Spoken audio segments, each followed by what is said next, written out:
Hello and welcome to another video by Rick Miracle. Hey, I'm shooting a video indoors today because it's raining outside. Maybe one of the outer bands of Hurricane Matthew, which appears to be screaming up the coast, probably around Jacksonville, North Florida right now. Anyways, this is my series Freemasonry and Satanism.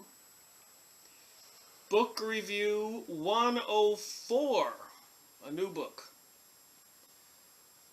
I keep running across these obscure authors I never heard of. And I get the book and I have one of those OMG moments. I go, how come I didn't know about this author? How come nobody knows about this author? Most people. But then again, most people would rather just ignore the whole New Age, New World Order plan for the world. None Dare Call It Conspiracy by Gary Allen.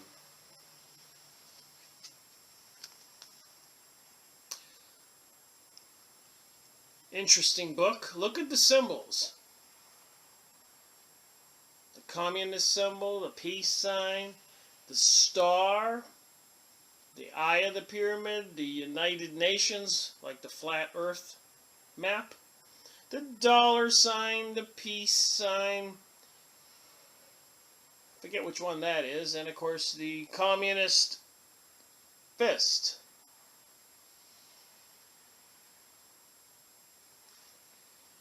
Introduction by Congressman John Schmitz on the bottom.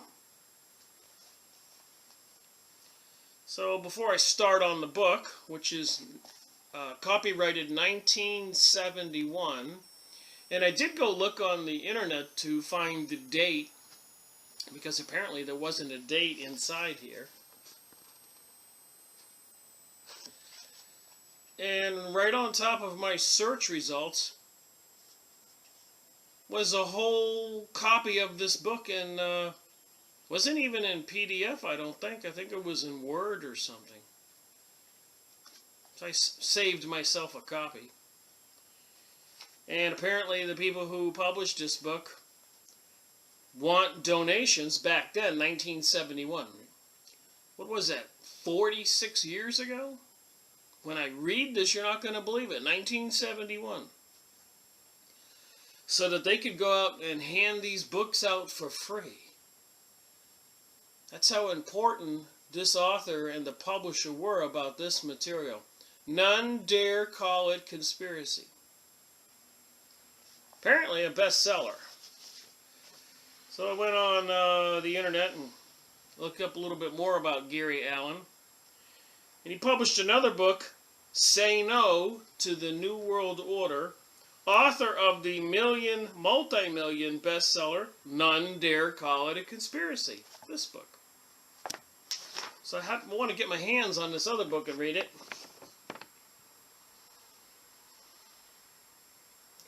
Say No to the New World Order. Since the end of World War II, 43 nations, representing nearly 1/3 of the Earth's surface, have fallen to communism. Everybody thinks it's passé. They giggle, they laugh. What are you talking about?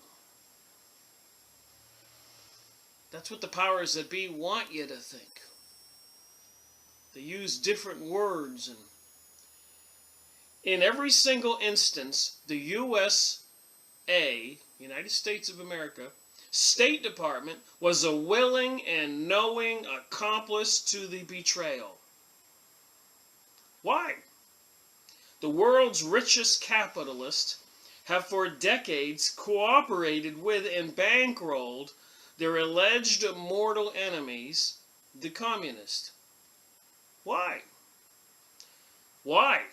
As you will learn in this book, It was planned that way as part of an elitist scheme to take control of everything.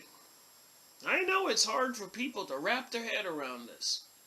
That's why I'm going to do this video on this book. And we've been talking about crazy things in the news. Planet X, pole shift, aliens, the Anunnaki, UFO, aliens, gray aliens, reptilians, Mystery School of Babylon cults, Freemasons, Illuminati, Jesuits, Zionists. And I've been learning much more horrific information. You start researching like I've been doing, finding this stuff to be true is pretty easy. And regrettably, people just want to put their head in a hole like an ostrich and think that the wolf won't eat them. I think they're so wrong. So I got some Wikipedia on Gary Allen.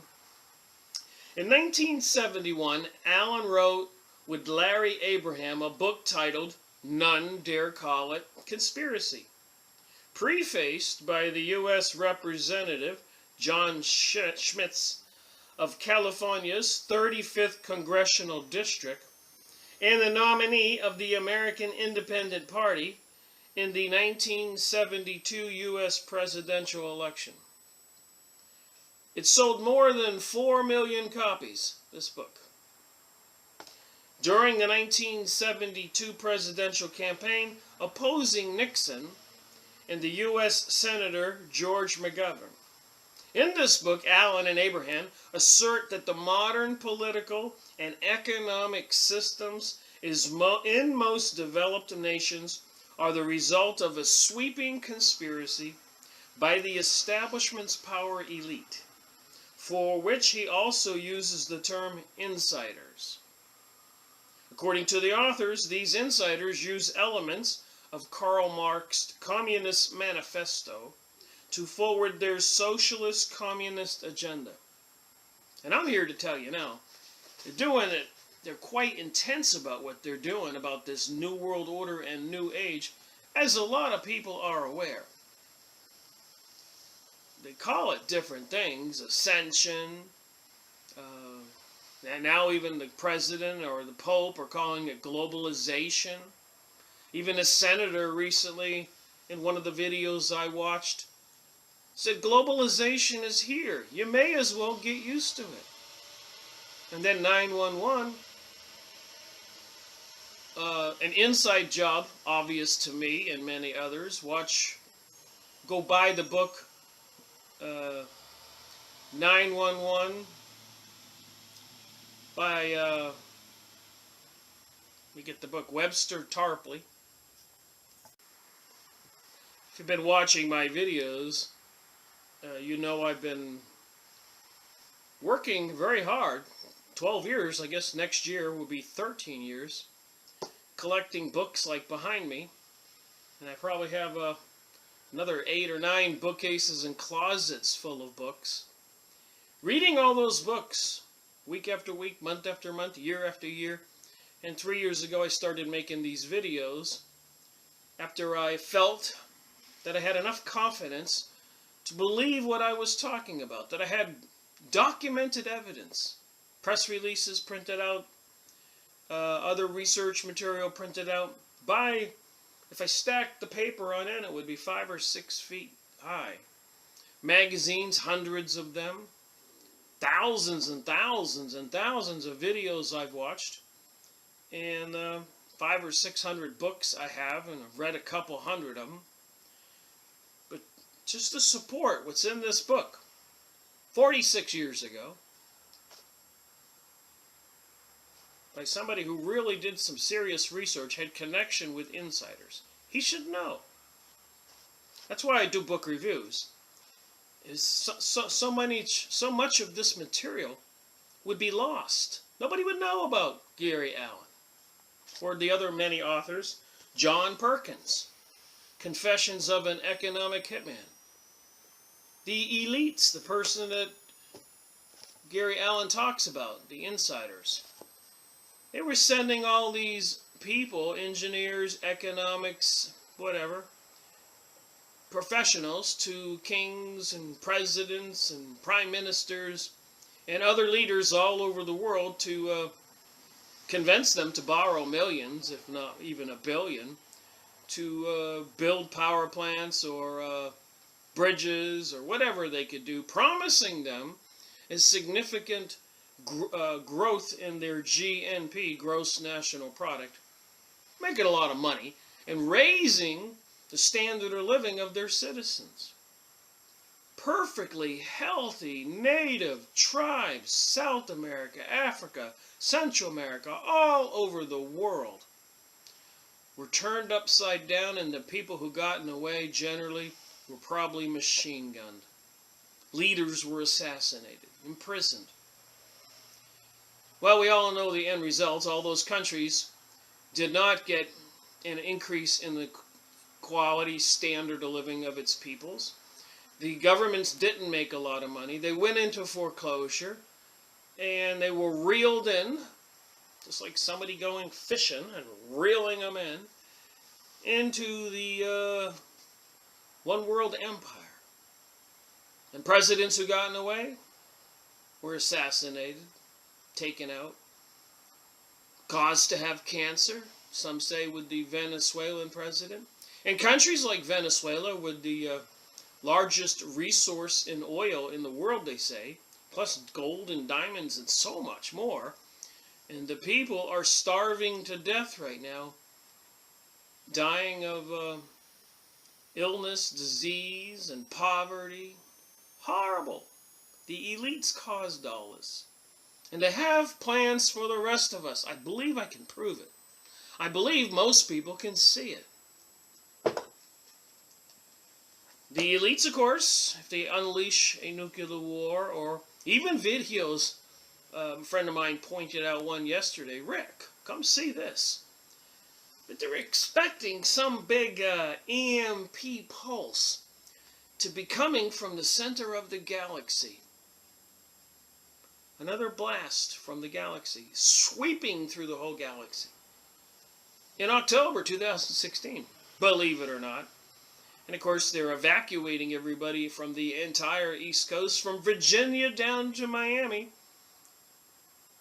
So I'll be curious to see what happens in the Jacksonville area, but I texted my sister in Del Rey near Fort Lauderdale, Miami, and she said, Rick, there's not even a leaf on the ground.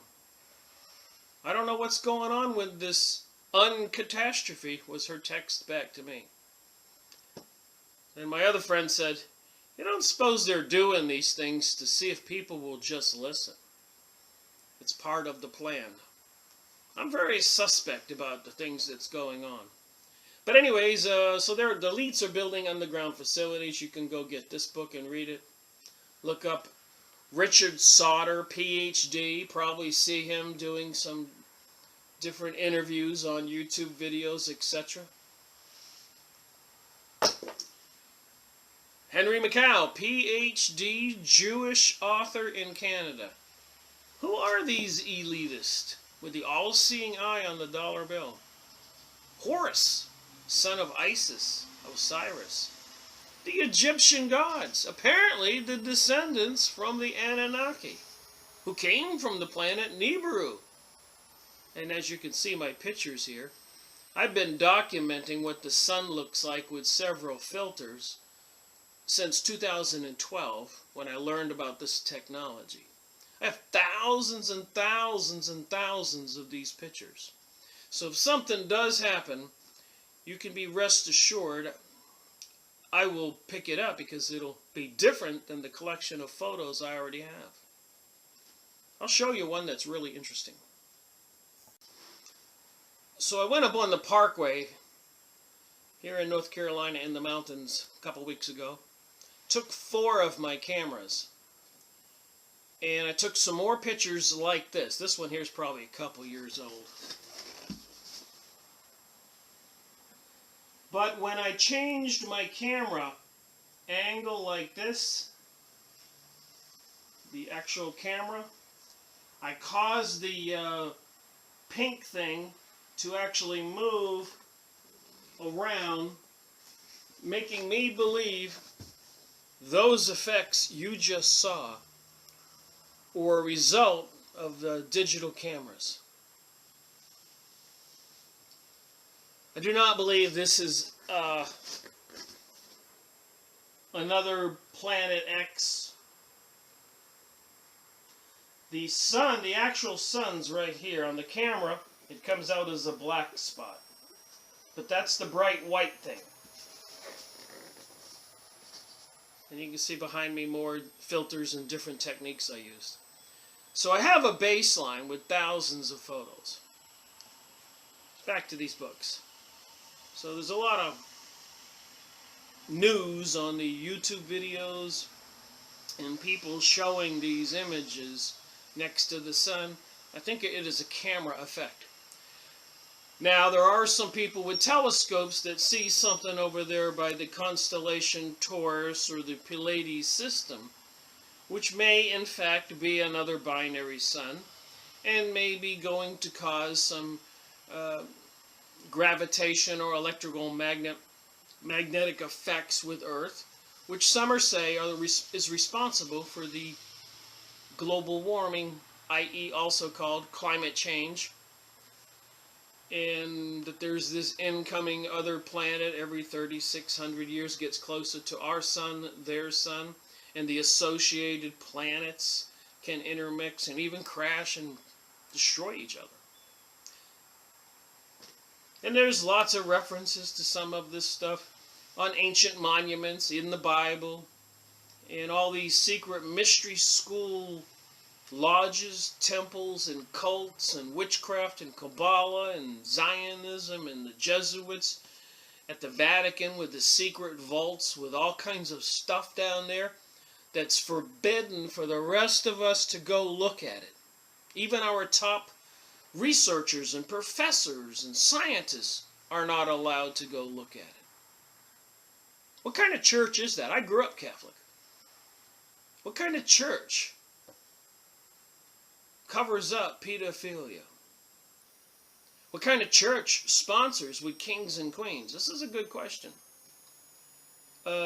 Crusades from 1000 to 1300.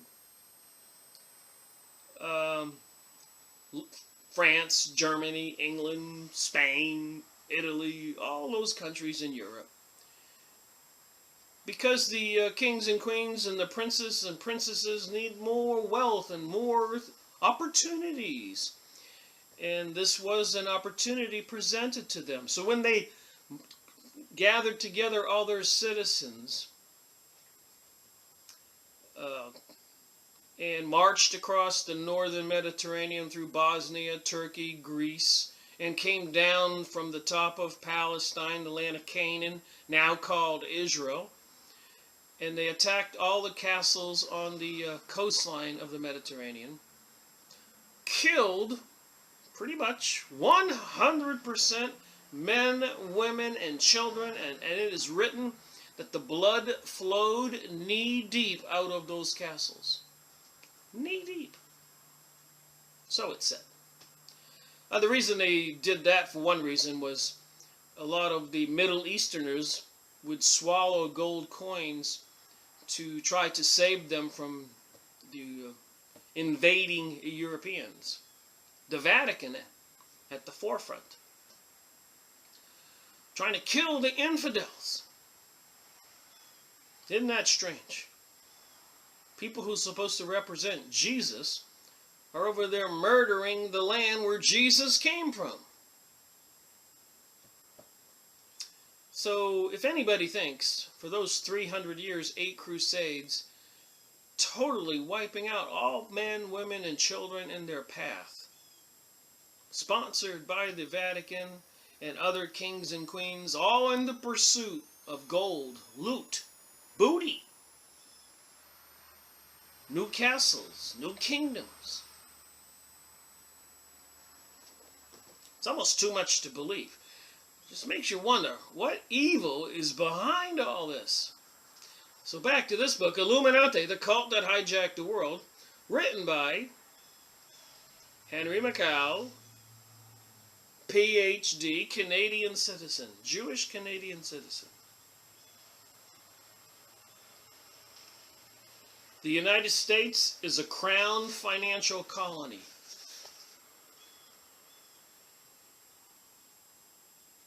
The King and Queen of England still thinks they control and own the United States.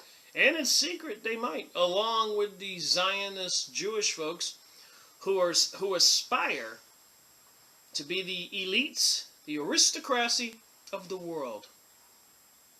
They want to separate the bulk of the people from the few. And everybody has to be enslaved. We citizens. Those who are not killed because we're not needed. And we're not wanted. If you're not producing something for them, I guess they want to see you dead. And I said 911 Synthetic Terror. If you go get this book, Webster Griffin Tarpley, and you don't believe that 911 was an inside job, you can see I read all this stuff. I made videos on this book. We'll have to repost them and maybe make some more videos. But they go into great details. I've been watching more current videos too on 911. And it surely seems like it was an inside job to allow the governments, the elitists, not we the people, to do what they have done in the Middle East, as General Webster Clark said when he was walking down the corridor inside the Pentagon. One of his buddies pulled him aside and said, hey, come here, I want to tell you something. We're going to attack 7 countries in the Middle East. And General Wesley Clark said, why? Wesley Clark said, why? And the guy says, I don't know, but that's the plan. And after Syria will be Iran. And it's so interesting to look back from now, 9/11, 2001, September 11th, and see the utter, complete destruction of all of the Middle East. And if you investigate and go look at some pictures on Syria, you won't believe it. And if it doesn't affect you, I've got to tell you, it better. Because that's what they plan on doing to the rest of us, to the United States. Why do you think they want to disarm the people? There is an end game. And some of these elitists, and I'm not sure how it entails this thing with the reptilians or the Anunnaki and Planet Nibiru and the gray aliens and angels and demons and God and Satan and Lucifer. I've been going over a lot of material and sharing it in my videos. I have my own gut instincts and the feelings I feel from my research that there seems to be this invisible hand behind the scene. And apparently, just like the seances they had from 1840 to 1940, about 100 years, when they did these seances, everybody holds their hand and the medium calls forth some entity. And it would be visible. Everybody could see it. Many books written on this subject. I've got some of them behind me. We'll be going over that material yet again. But when the entity would leave, there would be this jelly-like substance all over maybe the shoulder of the medium at the seance, and the table and the chair. You could just like glue or something. Slime. So it's called plasma. And apparently the entity, to become visible, drew the plasma from the people in the room or the medium herself, because she was quite exhausted and worn out after the event, the seance, calling forth somebody who supposedly had died. Maybe a family member was one of the people at the seance. So she was exhausted and sometimes even passed out because of the plasma that was sucked away from her to give some visibility, material context to the invisible spiritual being.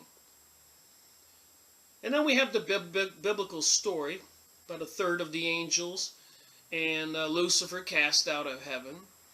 And we have the archaeological hieroglyphics in the Egyptian pyramids and elsewhere all over the world, even in the Mayans. And then we have Zachariah Stitchin's story of Nibiru and these Anunnaki. And it certainly seems like it all ties together. Now, the problem with all of that, we've all seen the world change, and none dare call it a conspiracy. You can't talk to people about these topics. With all the evidence I have that I've gone over 12 years, people will resist the conversation. They will get angry. Nobody wants to get involved, mostly. There are a lot of people who are stepping up. Alright, so in the book here it says, Chapter 1, Don't Confuse Me with the Facts. Chapter 2, Socialism, Royal Road to Power for the Super Rich. Chapter 3, The Money Manipulators. This is 1971.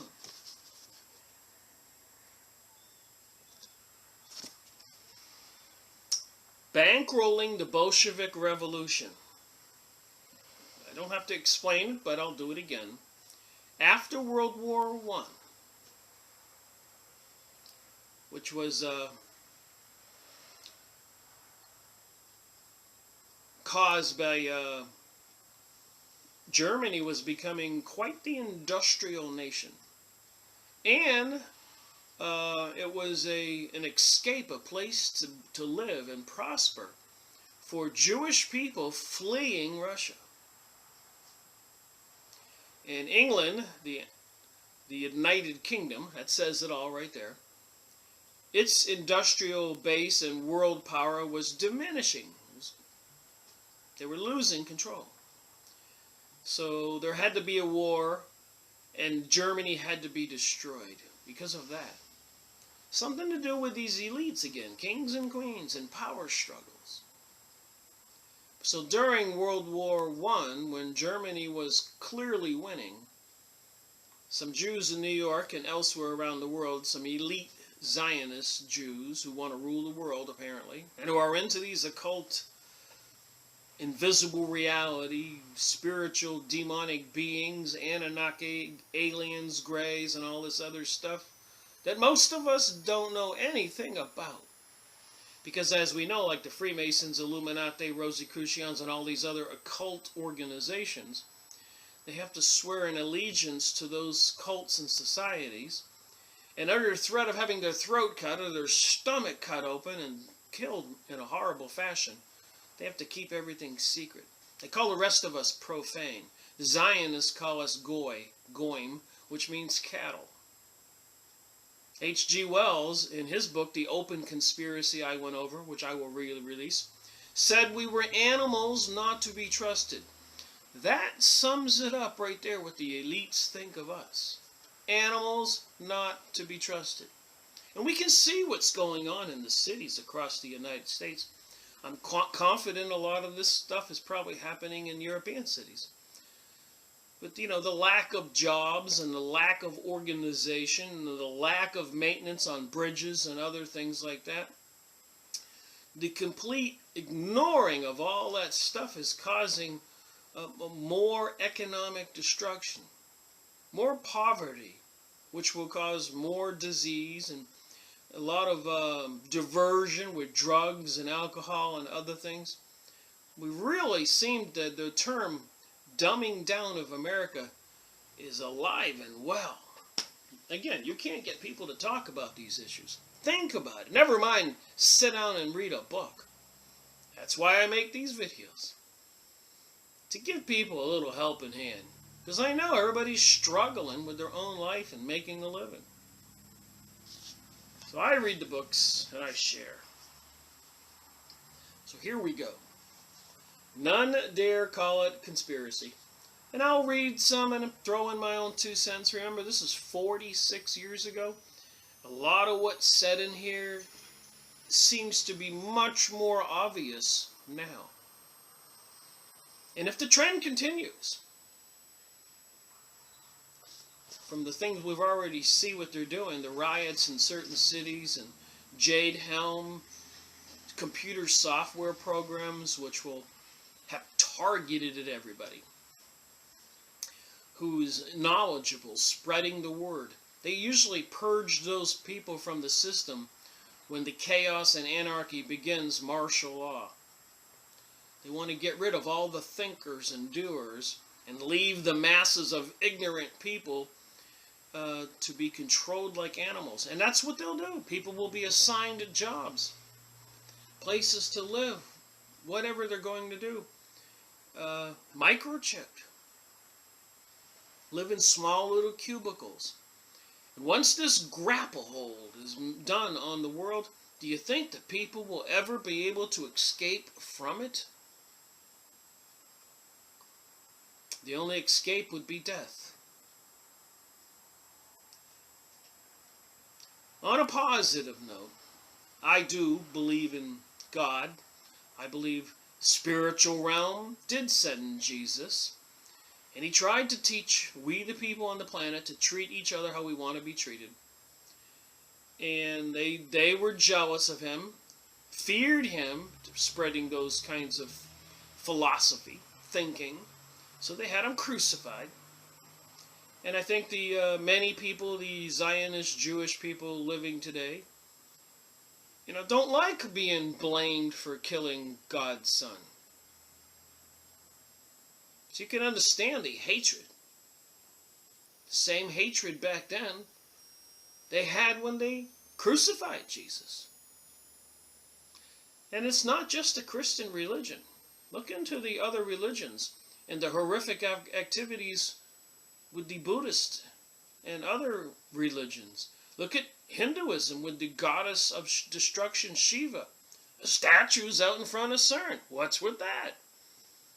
Shiva up on the Empire State Building, a gigantic projection. The goddess of destruction. What is with that? A goat, a symbol for the devil.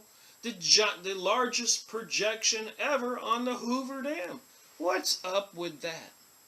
And the Illuminati card game with all these little pictures that depict all these events that have already happened, and many events like the Hoover Dam card that hasn't happened, and much more. Gigantic tsunami tidal waves.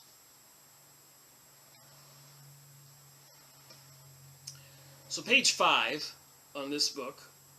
Eventually it will be necessary for the people and organizations named in this book to try to blunt its effect by attacking it or the author.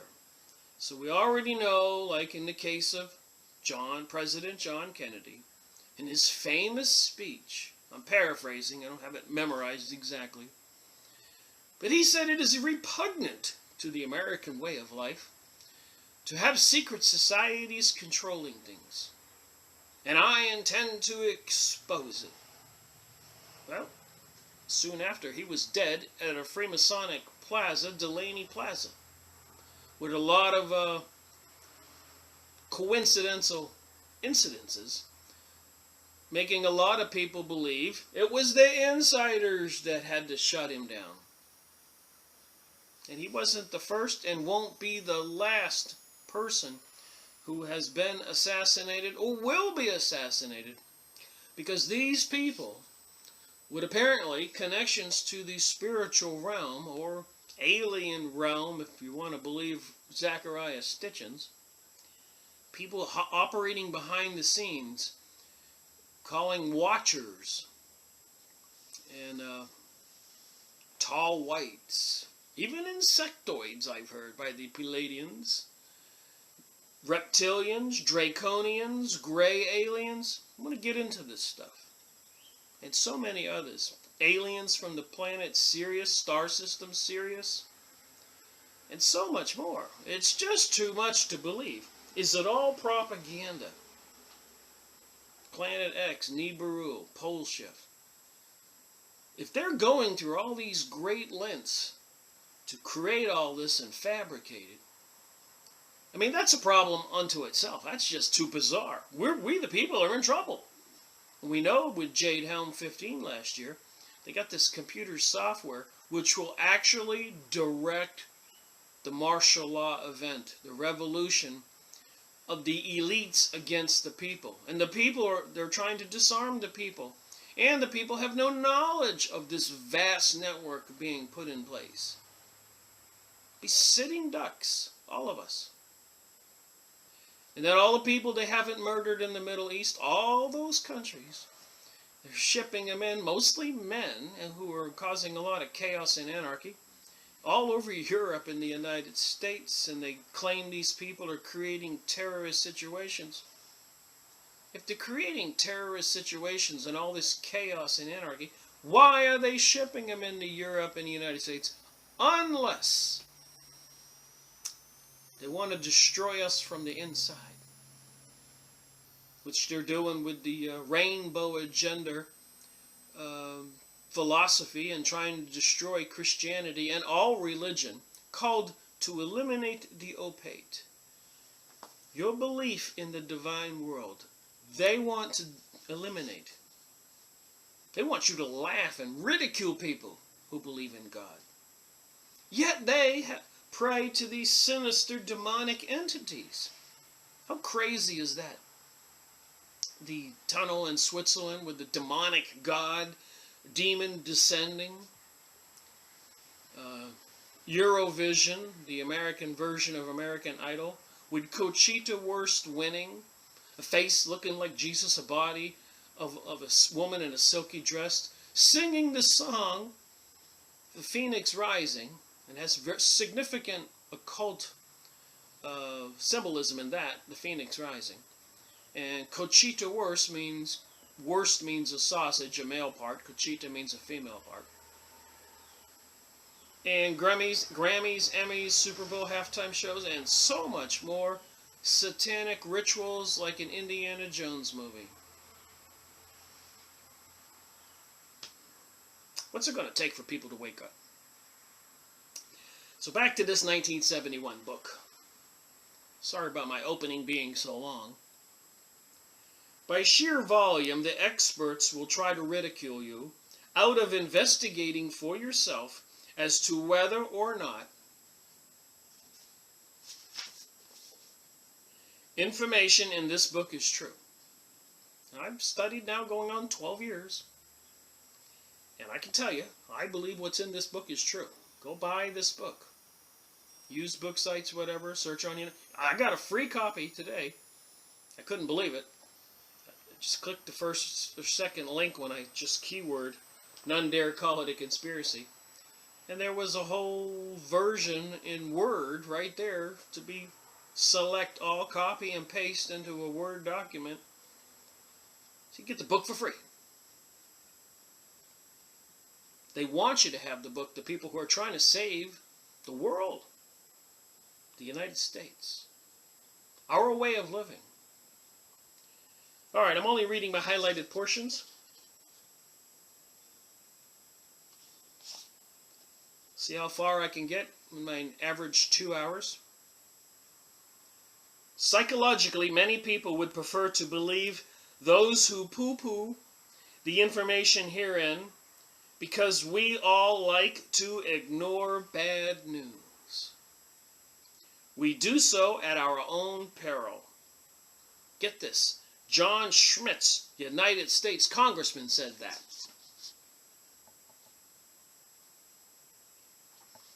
Who are you going to believe? You might want to believe your own eyes and see what's going on around you.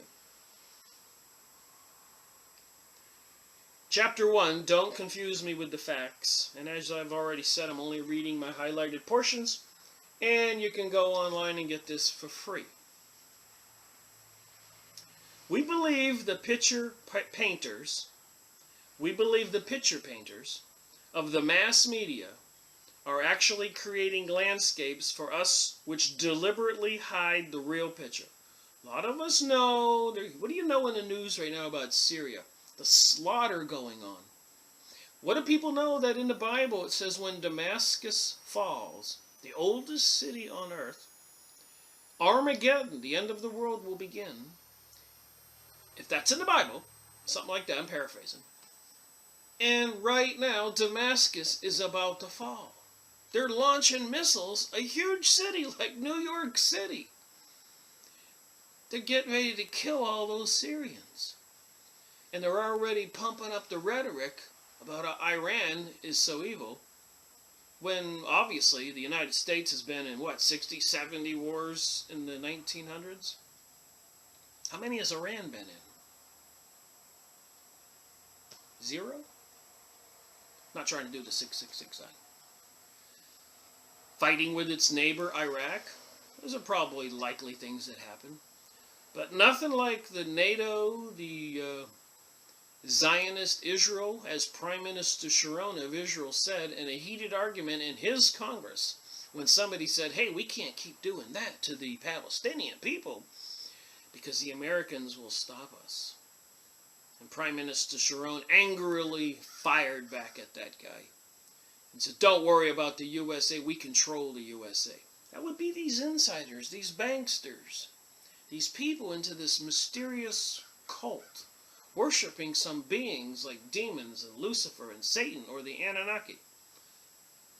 It's hard to believe, it's hard to fathom, it's hard to grasp.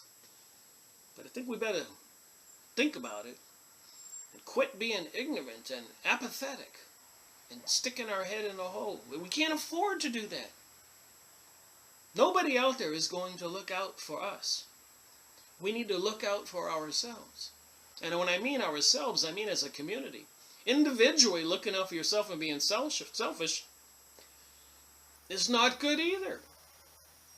That's not a spiritual being that's going to evolve in the spiritual hierarchy, whatever that is. Obviously, you'll have to be recycled and come stay on Earth for 1,000 years, microchipped and enslaved by these perverted, pedophilia, thieving, murderous entities. The insiders, the ones who have caused all the pain and suffering on the planet for thousands of years. The evidence is overwhelming. I've gone over it in the videos. I'll go over it again. So the media is painting a picture in the news to feed us the information they want us to have. Does anybody doubt that? In this book, we will show you how to discover the hidden picture in the landscapes presented to us daily through newspapers, radio, and television.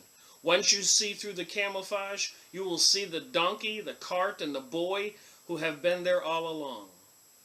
Millions of Americans are concerned and frustrated over mishappenings in our nation. They feel that something is wrong, drastically wrong. Maybe you are one of those persons. Something is bugging you. But you aren't sure what. We keep electing new presidents who seemingly promise faithfully to halt the worldwide communist advance. Douse the fires of inflation. Put the economy on an even keel. Reverse the trend which is turning the country into a moral sewer. And toss the criminals into the Huskow where they belong.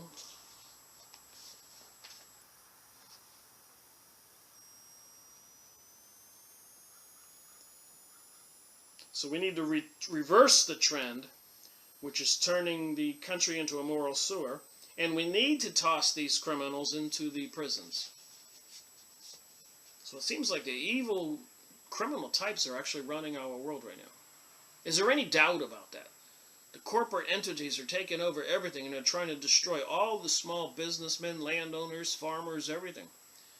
Is a bad day coming, I keep saying? And I think there is a connection between this physical reality and the non-physical reality. This visible reality and the invisible reality. And most of us need to get that wrapped around our brains here, that there is a connection. There is an invisible spiritual realm. And we have a choice which way we want to go. Common sense to me would dictate which way we'd all want to go. Care about each other as we care about ourselves. The 10 Commandments: don't steal and don't murder. Number 1 commandment, one God. Don't worship idols. Don't put up archways to Baal in London, downtown, and New York City, those arches they're putting up. Baal is one of the devils. And 1,000 more of them all over the world, sponsored by the United Nations, which is also the one forcing the global agenda and the Rainbow Agenda, Agenda 21, biodiversity, sustainability. All these are camouflages, tools to get them to get more control over us and reduce our rights. And they intend to take our rights away completely. And people will have to report to certain places to work, basically be enslaved to microchips. Computerized lasers even probably can zap you or turn you off with the chip. You can't make this stuff up. I've got the books. I've been reading them. Magazines. Tell me where it's all looking rosy and everything's going to get better. The predictions of World War III are off the chart on all the alternate websites and videos, and destruction on Earth, pole shift, earthquakes, comets, planet Nibiru, even a big pulse coming from the center of the galaxy, blasting the Earth, wiping out everything. Well, how responsible are our leaders to allow this condition to exist, this fear-mongering and propaganda, upsetting the economic society, our economics, causing a lot of... Who's going to go buy a new car or put in a pool or build a house or do anything with this kind of fear being promoted? Who?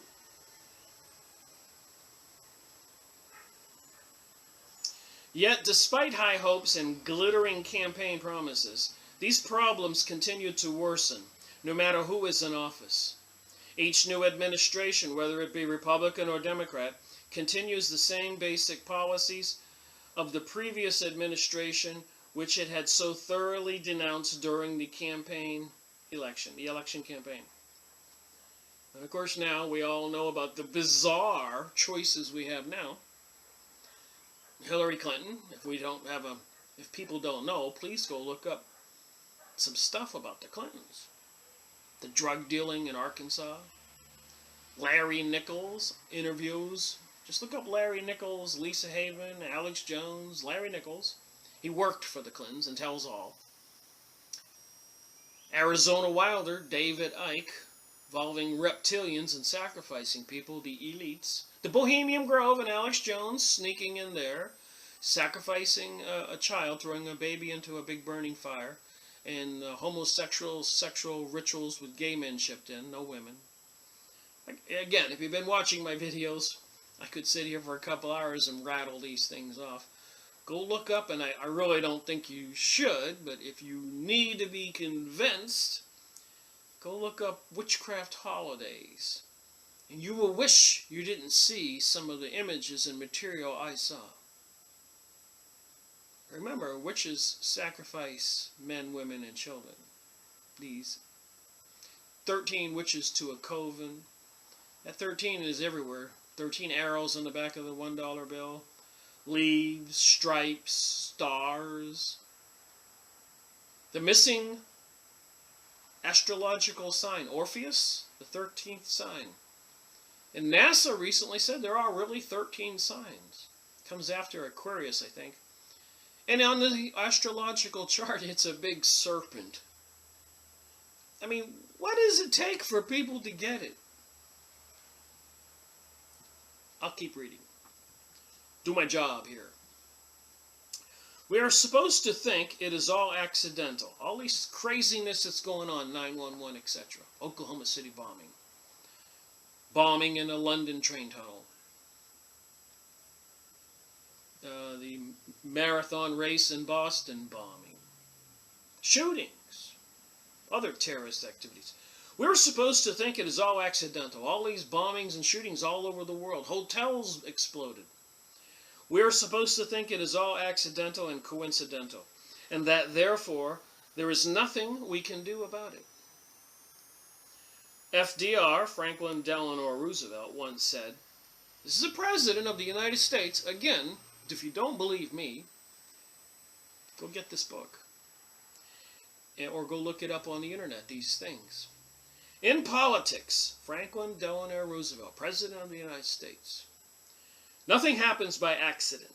If it happens, you can bet It was planned that way. Do you get it? Do you see what's coming? It's planned. We believe that many of the major world events that are shaping our destinies occur because somebody or somebodies have planned them that way. If we were merely dealing with the law of averages, half of the events affecting our nation's well-being should be good for America. If we were dealing with mere incompetence, our leaders should occasionally make a mistake in our favor. We shall attempt to prove that we are not really dealing with coincidence or stupidity, but with planning and brilliance. And remember, the elites, these people who have all the time and money on their hands, they lack nothing. They control the Federal Reserve. They control politicians. They control vast wealth all over the world. A lot of us know that. I think in Switzerland, some university, the people did a study and said, yes, indeed, a handful of people control a few corporations, which control 400 corporations, which control most of the large international corporations all over the world. Mining conglomerates, agriculture, farming. And they can take down the economy with depressions and recessions and cause everybody to sell out to them. And then when the economy gets better, they own all of that. I was sitting in a city council meeting in a rural community here in the mountains of North Carolina. And a lot of the local young men, farmers, were complaining. They used to have something called sharecropping.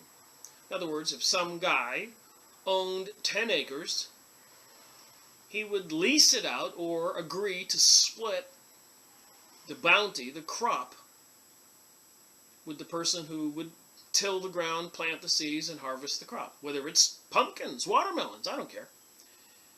And all across the nation, this was common. You didn't have to own the land. Whoever owned it, you could make a deal. Said, hey, I'm going to go ahead and till it and plant seeds and harvest it, and I'll split it with you, or I'll pay you a couple $1,000 now and I'll just keep all my stuff. Renting the land out, sharecropping. That's all but disappeared. These elites don't even want us to be able to sharecrop. They control the food supply, and then of course we're dealing with Monsanto foods, genetically modified foods, which appear to our intestines and our bodies as invaders. That's why they cause us cancer and tumors. Go look up some of the scientific studies done.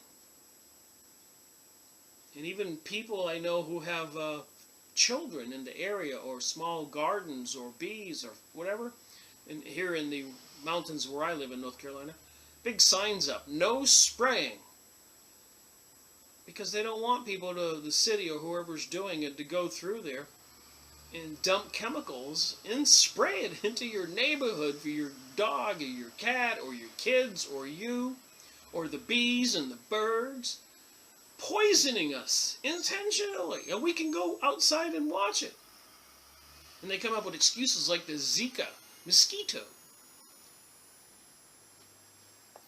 They can say something's the cause, and that gives them the excuse to do what they're doing. That's the Hegelian philosophy. Lie to the people, tell them there's a problem, and then you can go do your little nasty thing, like dumping chemicals in the sky, blaming it on global warming, but trying to deny you're doing it altogether. Or these HARP transmitters, if you go look up the images of them, they're located in Alaska, Puerto Rico, Norway, strategically all over, like gigantic triangles. They can turn these microwave transmitters on and cause a lot of problems, including microwaving whole groups of people in cities, driving them raving mad, and slowly giving people cancer and killing them, and the people will never be the wiser. Go look this up. Look up Gwen Towers, G-W-E-N. They're popping up everywhere. They disguise them in trees and church steeples, microwave and other radio transmitters, cell phone transmitters. Everybody's carrying a cell phone. The government's even giving free cell phones to make sure everybody's got a cell phone. And those electromagnetic fields do interact with our bodies. And again, I'll try to get back to this book. I can ramble on. If we were dealing with mere incompetence, our leaders should occasionally make a mistake in our favor. This small book deals with that planning and brilliance and how it has shaped the foreign and domestic policies of the last 6 administrations 46 years ago in 1971 when they wrote this book. And I'm here to tell you now, every administration since then, as we have seen with President Obama, has followed in the footsteps of what Bush did. And then Clinton was involved in a lot of foreign escapades. George Bush Sr. attacking Iraq. Reagan was involved in some of that stuff. Firing all the air traffic controllers and saying none of them would ever get a job again when they started the sky spraying. Does anybody ever put 2 and 2 together here? They started the sky spraying program, but they had to fire all the air traffic controllers to get away with it. So for the martial law, they have to disarm all of us. And they have to have all these little tests. Like a couple weeks ago, they said there was gas shortages, and I was telling all my friends around town where I live, it said no more gas. And, you know, are they monitoring my computer and everybody else's and see who tells what, so they can tell who are the people who are in the know? Like this Hurricane Matthew, telling everybody to evacuate from Key West all the way up to Virginia. Are they monitoring and see who will pay attention and do what they're told and who won't? And all these shootings and all these other activities, are they just doing these things as random tests, seeing how the people will react? So when they do pull off the big event, they've got their scientific, psychological program down. That seems to be the case. As a result of my research, that's what I think. Just listen to the politicians. I think Hillary wants to get control of the alternate media and shut it down. They're already working to control the internet. Those who believe that major world events result from planning are laughed at for believing in the conspiracy theory of history. Of course, no one in this modern day and age really believes in the conspiracy theory of history, except those who have taken the time to study the subject.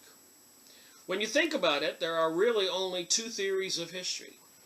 Either things happen by accident, neither planned nor caused by anybody, or they happen because they are planned and somebody causes them to happen. I've got enough information and documentation to prove that it's all planned and caused. Like 911.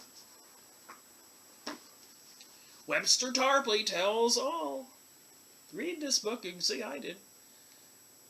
It's just too much information. They planned it. These underground facilities. This is a scary thing here I'm about to tell you. Well, look up Phil Schneider. This author, Richard Sonder, and many others. And there's no shortage of material.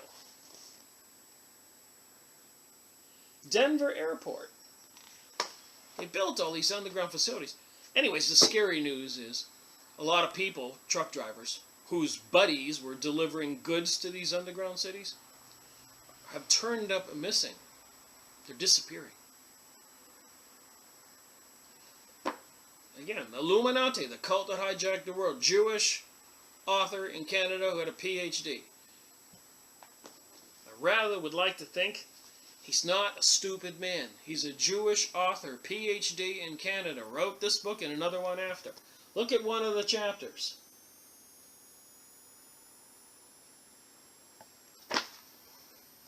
These people, these evil people with the all-seeing eye on the $1 bill and all these obelisks in all of our city squares all around the United States and in the Vatican and all over Europe, I'm sure, represents a penis, a phallic symbol. Apparently, these Lucifer satanic cults, including the Anunnaki and Zachariah Stitchin's book, seriously into some perverted sexual activities, things that are abhorrent to God. Do you remember God, the seventh commandment, thou not shall not commit adultery, says in there clearly that men should not lie with men as they lie with women. And again, John Perkins, Confession of an Economic Hitman. This man risked his life to tell all in his career what he was paid to do. Economically destroy nations and countries. We've all seen it. A lot of people are aware that the Rothschilds, Rockefellers, made a deal in 1913, December 21st, which also is an occultic holiday, by the way. Wouldn't that be a solstice, when the sun goes to the furthest winter? And then in June, when it gets to the furthest hottest, is another solstice. These are witchcraft holidays also. They made a deal, Woodrow Wilson, Senator Hyde at Jekyll Island in Georgia, USA, and other elites to control the USA money supply. And what did Rothschild say once? You can look this stuff up. I don't care who is the president, I'm paraphrasing, or who leads and runs these countries and states and everything. As long as I control the money, I control the world. And all these people and their countries, and like Venezuela, as we're seeing now, if you don't listen and obey them, you get completely annihilated and destroyed. I'm going to tell you right now, according to this book too, socialism is only a disguise for the creation of communism. Communism is everybody has to be forced worked and given a minimized amount of water and food, only what they need to sustain them. And they will use excuses, like there's shortages. When these people, like in the Hunger Games movies, will be living in opulence beyond belief. There's something mentally deranged wrong with these elitist people. And again, I have confidence that in the end, they will get theirs on Judgment Day. But in the meantime, what about the souls of the rest of us? In our personal lives, do we really want to be part of the victims like all those people in the Middle East that have been murdered and machine gunned from helicopters and chemicals dumped in the sky and the water supplies and sewer systems and all their buildings destroyed? One can get a little emotional if one actually pays attention and sees the destruction going on to other people all over the country and world.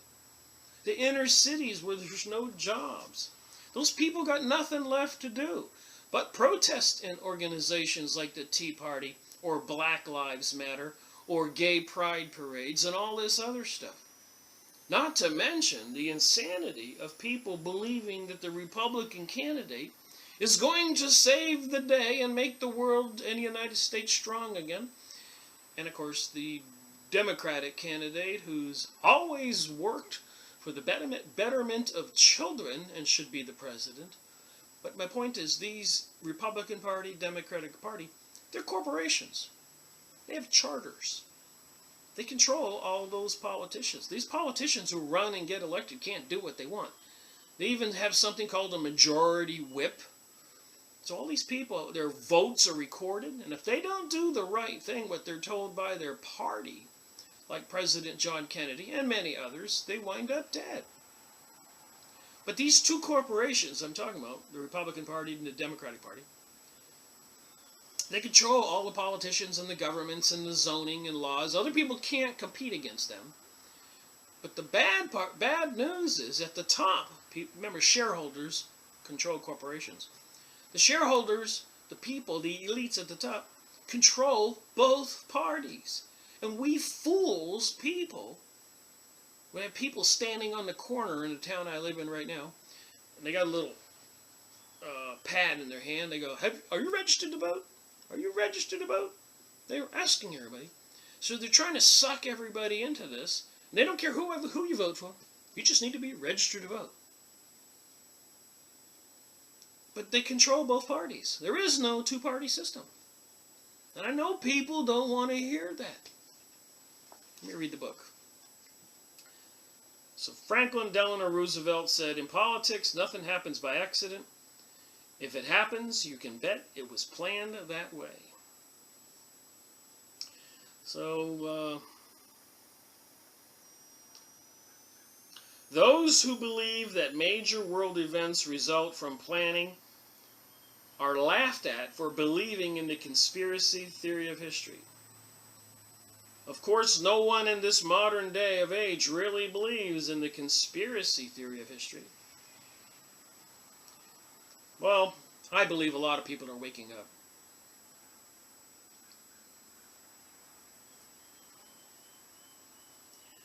In reality, it is the accidental theory of history, preached in the unhallowed halls of ivory.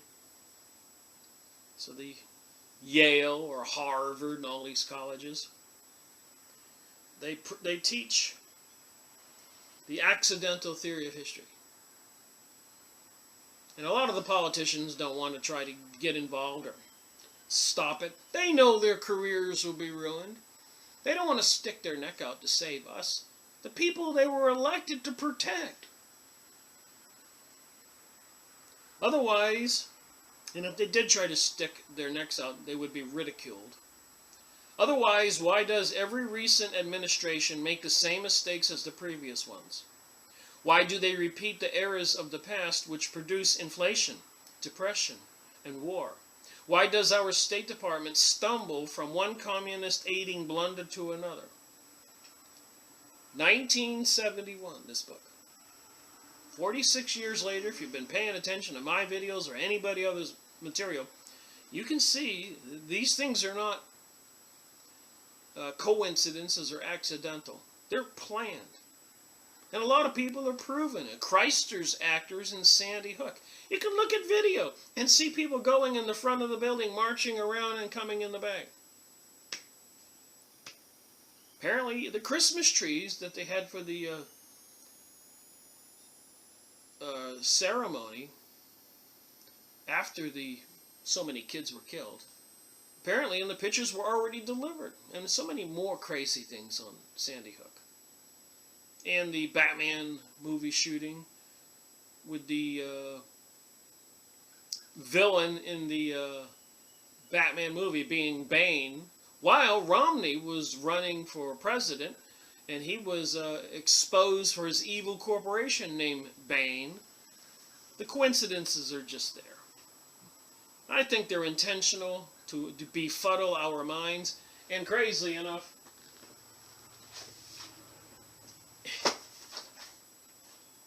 these two documents here, if you're even suspect that this isn't true, go look up the Protocols of Zion.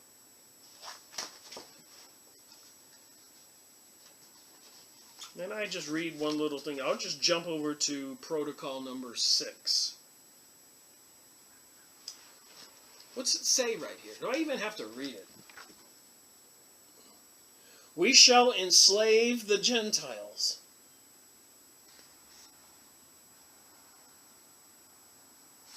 Go look up the Protocols of Zion. Free online, you can get a copy. Or the report from Iron Mountain. I found a free copy PDF online. At the same time, we must intensively patronize trade and industry, but first and foremost, speculation. The part played by which is to provide a center pose to industry. The absence of speculative industry will multiply capital in private hands and will serve to restore agriculture by freeing the land from indebtedness to the land banks. So they want land banks to own everything. That's why I think they're really destroying home ownership. They want to own all the homes and everybody's forced to pay rent.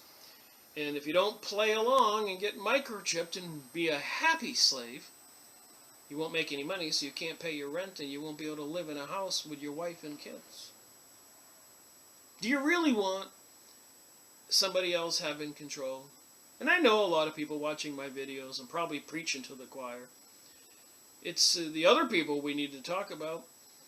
people need to be sending my videos and other videos you find if you think they're more informative or clearer.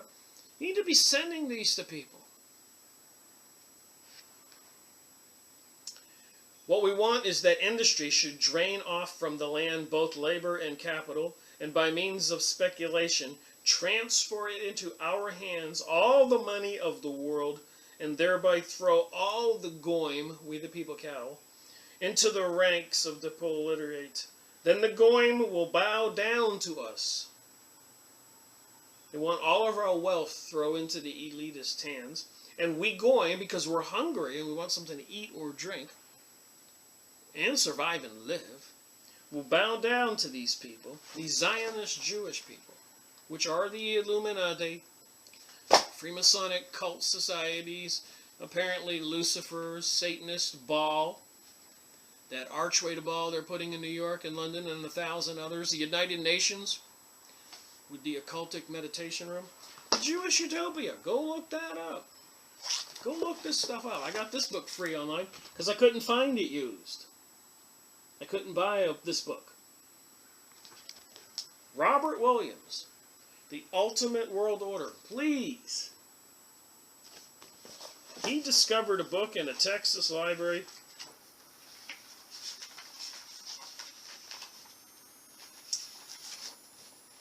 You won't believe it.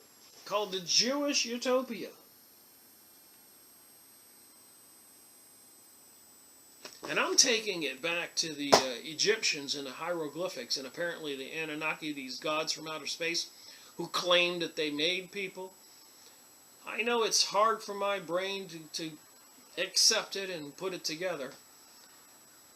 Well, I'm going to keep on researching and trying to come up with a satisfactory answer to my brain on how all this is connected. But I'm convinced all these Freemasonic, Illuminati, Zionist, Rosicrucian, Kabbalah, Jesuits, and all these elitist cults, witchcraft, are in cahoots with some sinister, interdimensional, spiritual, evil beings. And they do, apparently, consume souls and human blood and flesh and everything, especially some of the non-human DNA. They need our plasma to sustain themselves. My theory.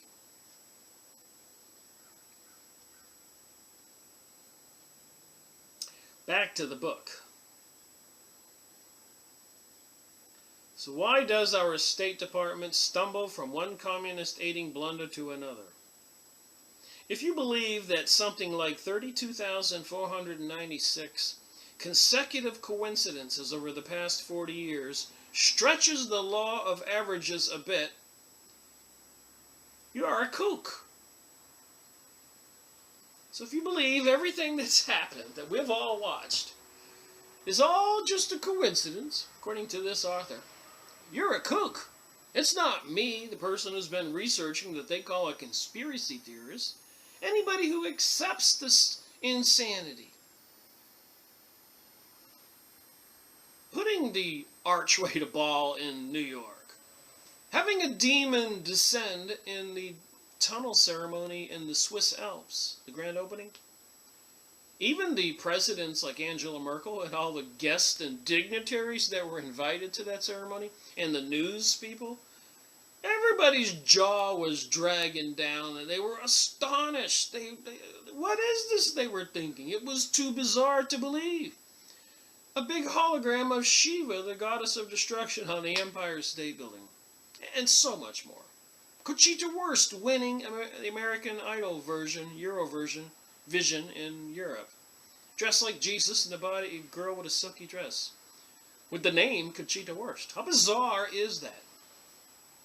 Listen to the lyrics in Bieber's singing, or Miley Cyrus, and a lot of these modern pop culture. Madonna. All these things that these people are involved in, the symbolism they're showing us. In that movie Gotham, or Texas Rangers, portraying men and women as really evil characters, it's beyond belief. I had to stop watching those programs. They made these humans to be really demonic people. Intentional or coincidence? Alright, primarily, most scholars follow the crowd in the academic world just as most women follow fashion. So most of the scholars at the universities, colleges, are going to do what they're told, like even doctors and scientists and all that stuff. If they don't, they're going to lose their job. Just like the news, press articles, press releases we all see. I'm sure the elitist, Illuminati, evil folk-owned newspapers and magazines aren't going to pay money for people publishing the truth, which would destroy their empire, but they pay money for people who will promote more global warming and that we the people are at fault. They want to put a guilt complex on us, just like they do with the Holocaust theory. I made videos on this book.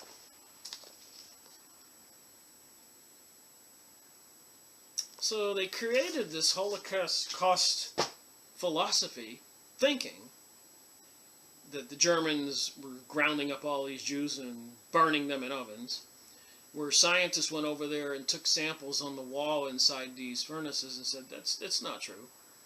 And even here in the United States, we cremate people when they die.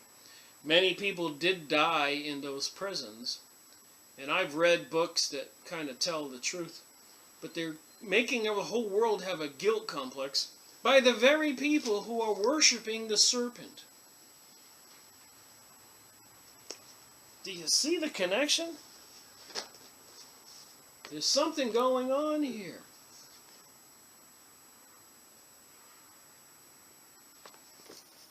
They got 3 of these signs on that monster drink. That means 6, by the way. 666 on the monster drink that's popular. Another coincidence, you think?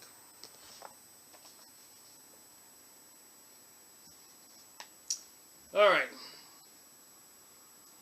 To buck the tide, so people who are in government or universities, means social and professional ostracism. So they're worried about making money, supporting their wife and kids, and their careers. So they know what's going on. They're in denial. They think they're going to be saved. Many of them probably have tickets to these underground facilities. Do you have your ticket? I don't have a ticket. Nobody told me I could get a ticket. And apparently, what, last week, 2 weeks ago? They had exercises in Russia where 40 million people had an exercise in, like a nuclear bomb exercise. Everybody gets under their desk back in the 60s or 70s. What that would do, I don't know. But in Russia, 40 million people had an exercise and they went down underground into bunkers and survival centers.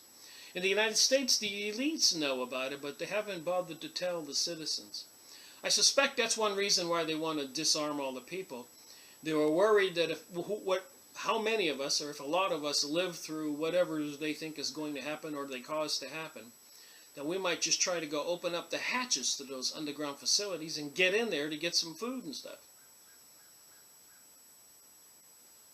Gives you goosebumps just thinking about this stuff.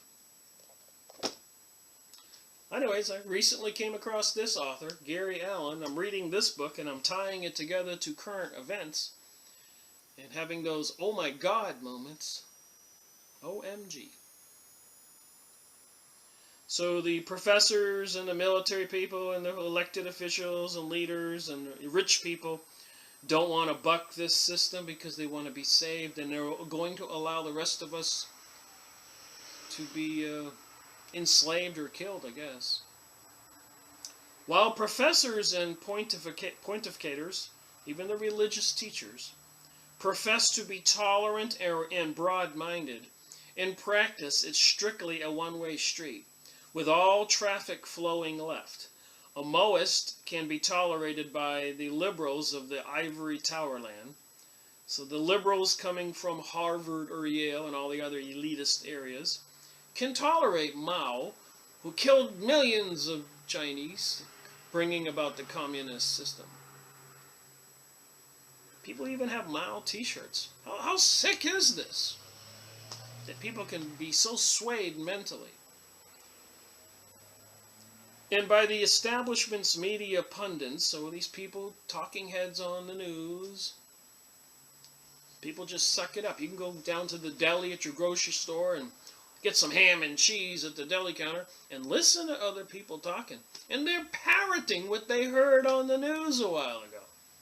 I want to turn around to some of these people and go, do you actually just believe what they're saying? Don't you have a brain? Didn't God give you a brain? Can't you see and hear the truth? Do you care about all those Arabs and Africans murdered in Africa and the Middle East? Do you care about all those Venezuelans starving down there right now, living in unbelievable poverty conditions, when Venezuela has the largest oil reserves in the world? It doesn't make sense unless you believe this book. And they do want to depopulate the planet, like it says on the USA Georgia Guidestones in North Georgia, where I went to visit. You can look up online and read them. It says they want to have a population of 500 million worldwide and maintain it at that level. And the person responsible for putting up those stones on the signatures block there is R.C. Christian, which it doesn't take a genius or Sherlock Holmes to figure out that's probably for the Rosicrucians, like another organization, occult organization like the Freemasons, Illuminati, Knights of Malta, Knights of Columbus, and 1,000 other names. Beware of the Rainbow by Constance Kumby, a researcher and lawyer. Connected all the dots there. I made a video on that book. So all the leaders won't buck the tide. We're left to our own demise, apparently. Our leaders in the news and the political leaders are all working against us. And again, I'm a big advocate of praying and talking to God, because I'm completely confident that God can move mountains, and He does. But God wants people to think right. That's why they want to eliminate the opaque.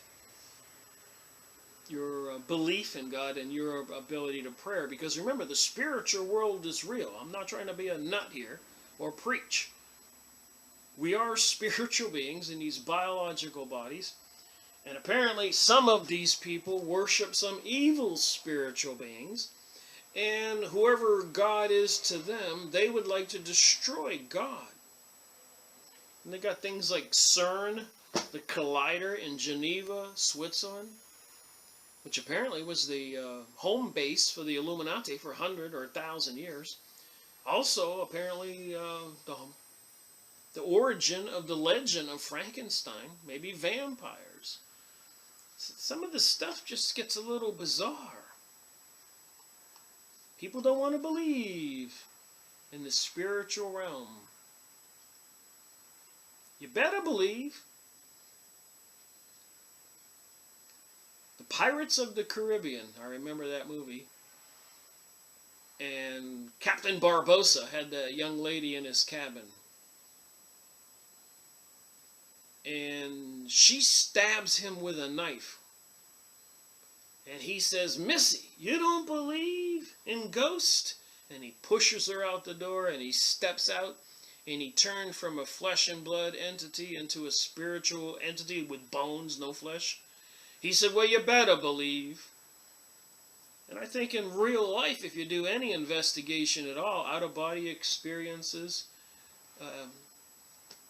people who come back to life after death experiences, even children, and all kinds of stuff like that, you can see there's enough evidence.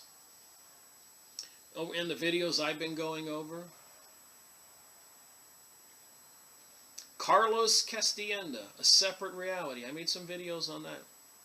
Helena Blavatsky, The Secret Doctrine. ISIS Unveiled. So many of my videos and material, the evidence is just there and there. And I believe this is entirely tied to the alien UFO situation. And I've been spending a lot of time investigating all the different races and types of aliens and material and authors. And I'm really going to try to take it apart piece by piece before I start making a couple videos.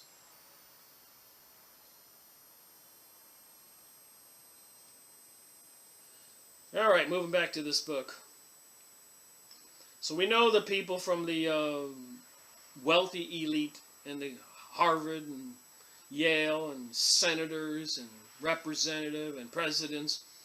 They're either puppets or they're in on it. And they're not going to stick their neck out to save us. Not too many of them.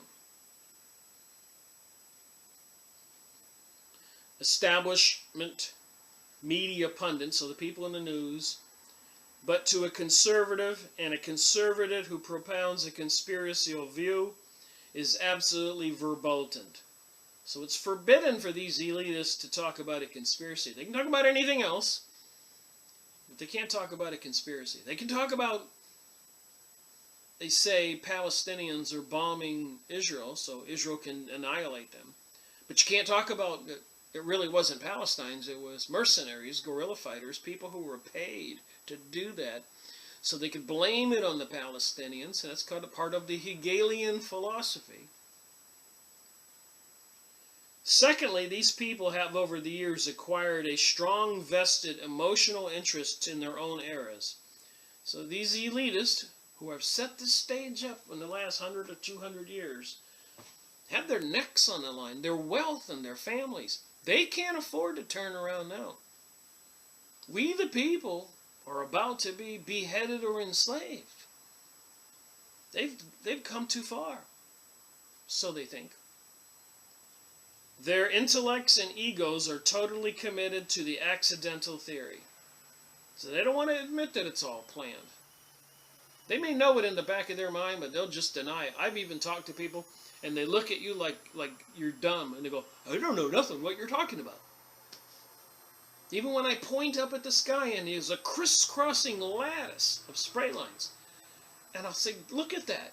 And they will not even look up. They will get angry and tell me to shut up. They won't look up. What is with that? They know it's there, but they can't acknowledge it. Just like all the Freemasons who take an oath on the Bible. Under threat of death, they can't tell the goings-on or the philosophy taught to them. It's in the books. I've gone over it. Most people are highly reluctant to admit that they have been conned or have shown poor judgment. To inspect the evidence of the existence of a conspiracy guiding our political destiny from behind the scenes would force many of these people to repudiate a lifetime of accumulated opinions. It takes a person with strong character, indeed, to face the facts and admit he has been wrong. It was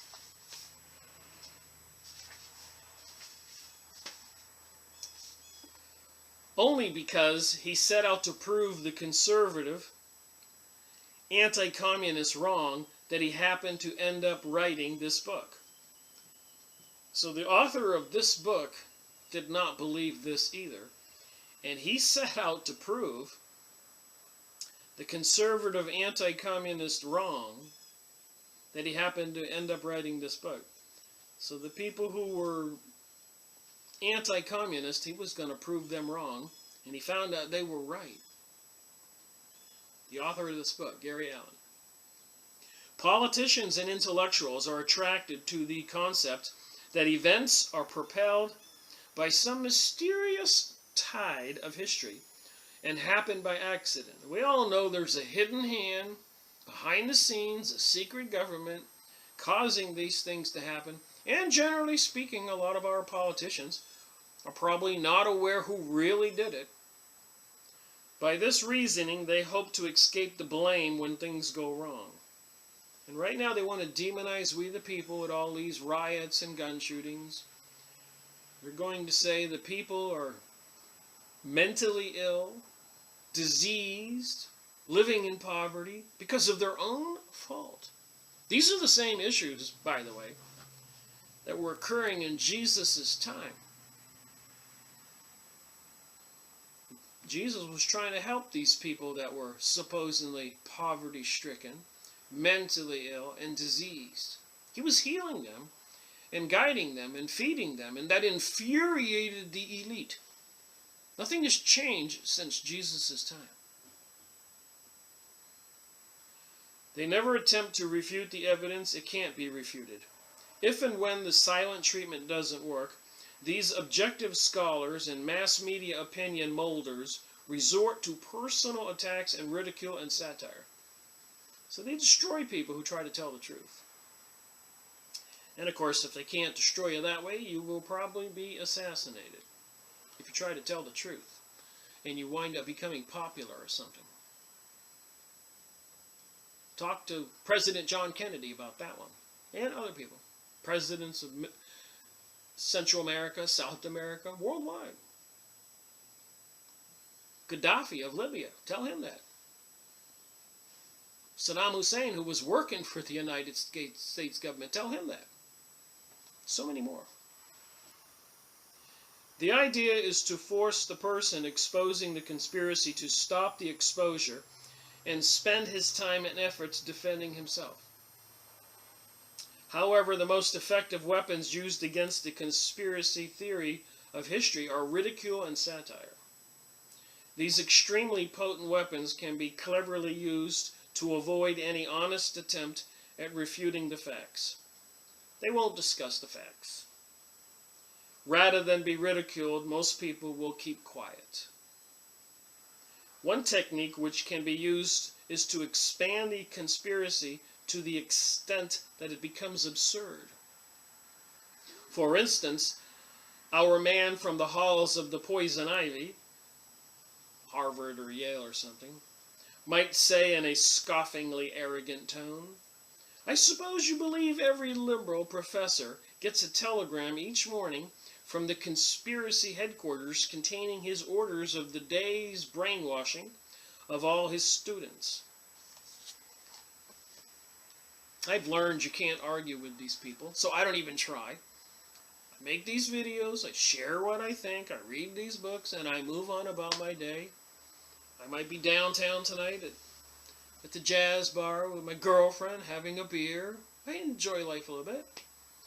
Working at my business, trying to make money to pay my bills. But I take some time out and read these books, which a lot of this material is just fascinating, almost unbelievable. If it weren't for the fact I could go get the books and read them all, I wouldn't believe it. That's why I do book reviews and show the book reviews and material, so people can look it up and verify it for themselves. Don't believe me.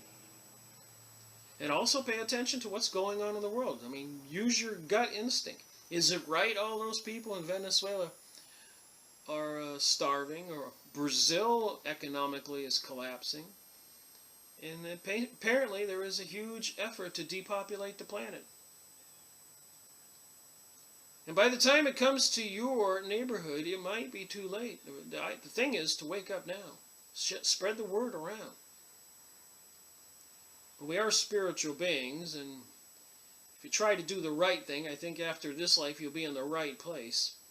But I think ignorance and apathy is not the right thing. What kind of person would be heartless and uncaring and not want to get involved and speak the truth? The conspiracy is totally Jewish, or Catholic, or Masonic. That's what they try to ridicule you. You're an anti-Semite. You hate Catholics. You hate Muslims. You don't like Masons. We all know it's not all the Masons. It's not all the Jewish people. It's not all the Catholic people. It's not all the Muslims, Islamists.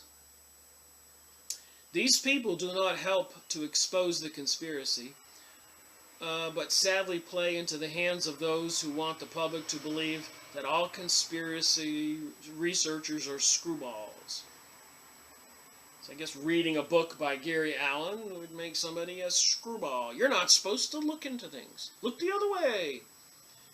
when people are disappearing like truck drivers delivering supplies to the underground cities. It's not your concern. Go about your business.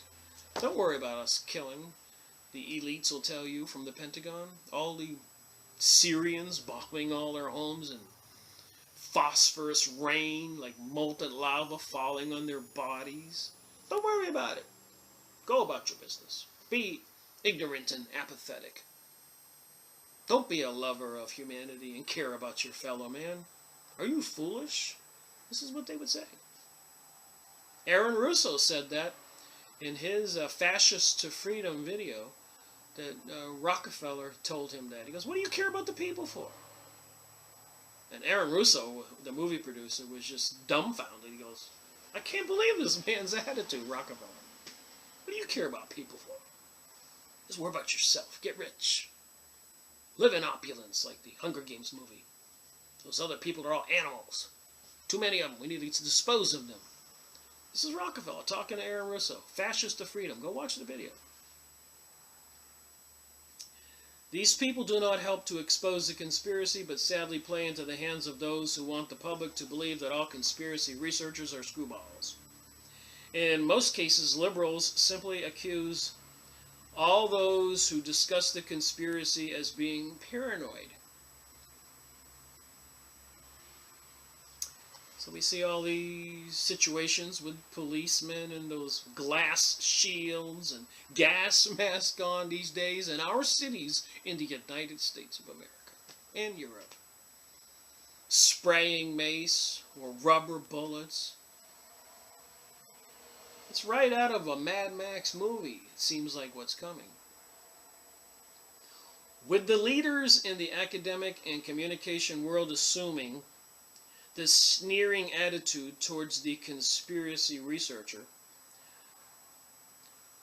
theory of history, it is not surprising that millions of innocent and well-meaning people, in a natural desire to not appear naive, assume the attitudes and repeat the cliches of the opinion makers. So again, everybody's programmed out there like zombies. They don't even know it. They want to be cool. They want to be part of what, to be against the people who are trying to speak out the truth. The accidentalist, the people who thinks everything happens by accident, would have us believe that ascribing any of our problems to planning or is simplistic, and all our problems are caused by poverty, ignorance, or disease, hereafter abbreviated PID. So they want to think when the economy and the cities get, the economic situation deteriorates and there's no money and no food and the people riot, these elitist people will attribute it all to poverty, ignorance, and disease, and they will have to take action. Martial law. And they caused the poverty, ignorance, and disease. But we can't talk about that. They ignore the fact that organized conspirators use PID, poverty, ignorance, and disease, real and imagined, as an excuse to build a jail for all of us. And of course they call them FEMA camps and corporate prisons they have now. I suppose you get into one of those, you're never getting out. They do intend to enslave we the people. Make no mistake. In some interstates, they're even starting to close, tear down, and regrass over rural exits. They don't want people living in the rural communities. Just saying, it's all evolving before our eyes. All you have to do is start looking into this. The material, the books, my videos, a lot of other people's. It's out there. It's hard to believe. It's like a Twilight Zone reality we're living in right now. Yet it's all happening. If you don't think so, talk to the Arabs who no longer live in the Middle East. And their homes and cities and sewer systems and everything for 1,000 miles have been destroyed. Their friends and relatives and children machine gunned to death or bombed. Go look at some of the pictures if you don't believe me. Yahoo image site.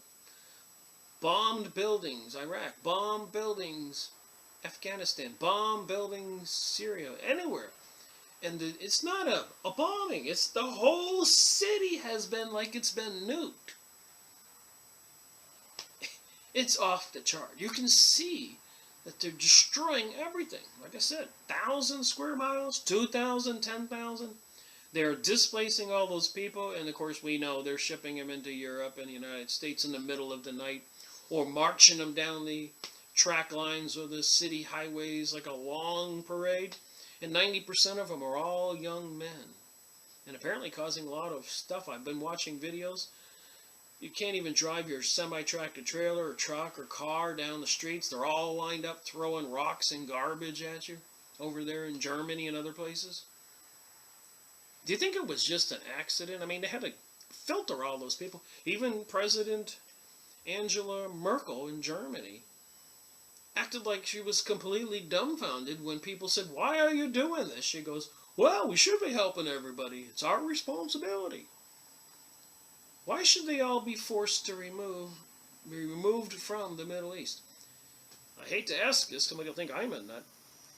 But is Nibiru coming? Are there some aliens? Are the people who are depicted on the hieroglyphics on the ancient pyramids, these Anunnaki people?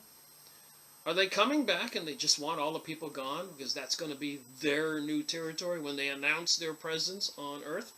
And there's a lot of videos and rumors of these things happening.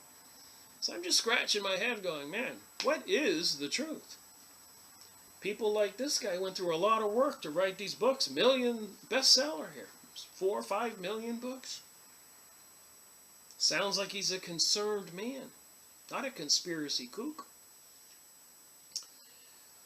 They ignore the fact that organized conspirators used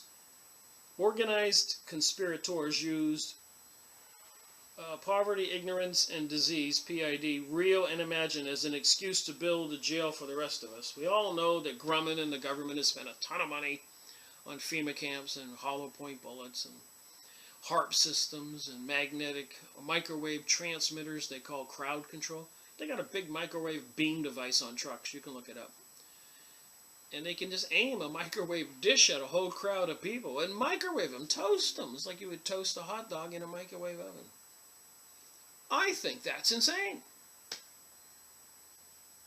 But then again, the sky spraying in the sky with all those chemicals, I think that's insane. I'm not a bug. I should not be sprayed like I'm a bug. I don't think you who are watching this video are a bug.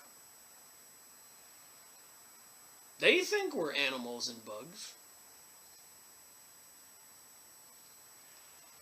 Alright, moving on. Ascribe the ricocheting of the United States government from one disaster to another. A lot of us are aware of this. In the past 30 years, so that'd be 70, 80 years since then, causing more poverty, ignorance, and disease.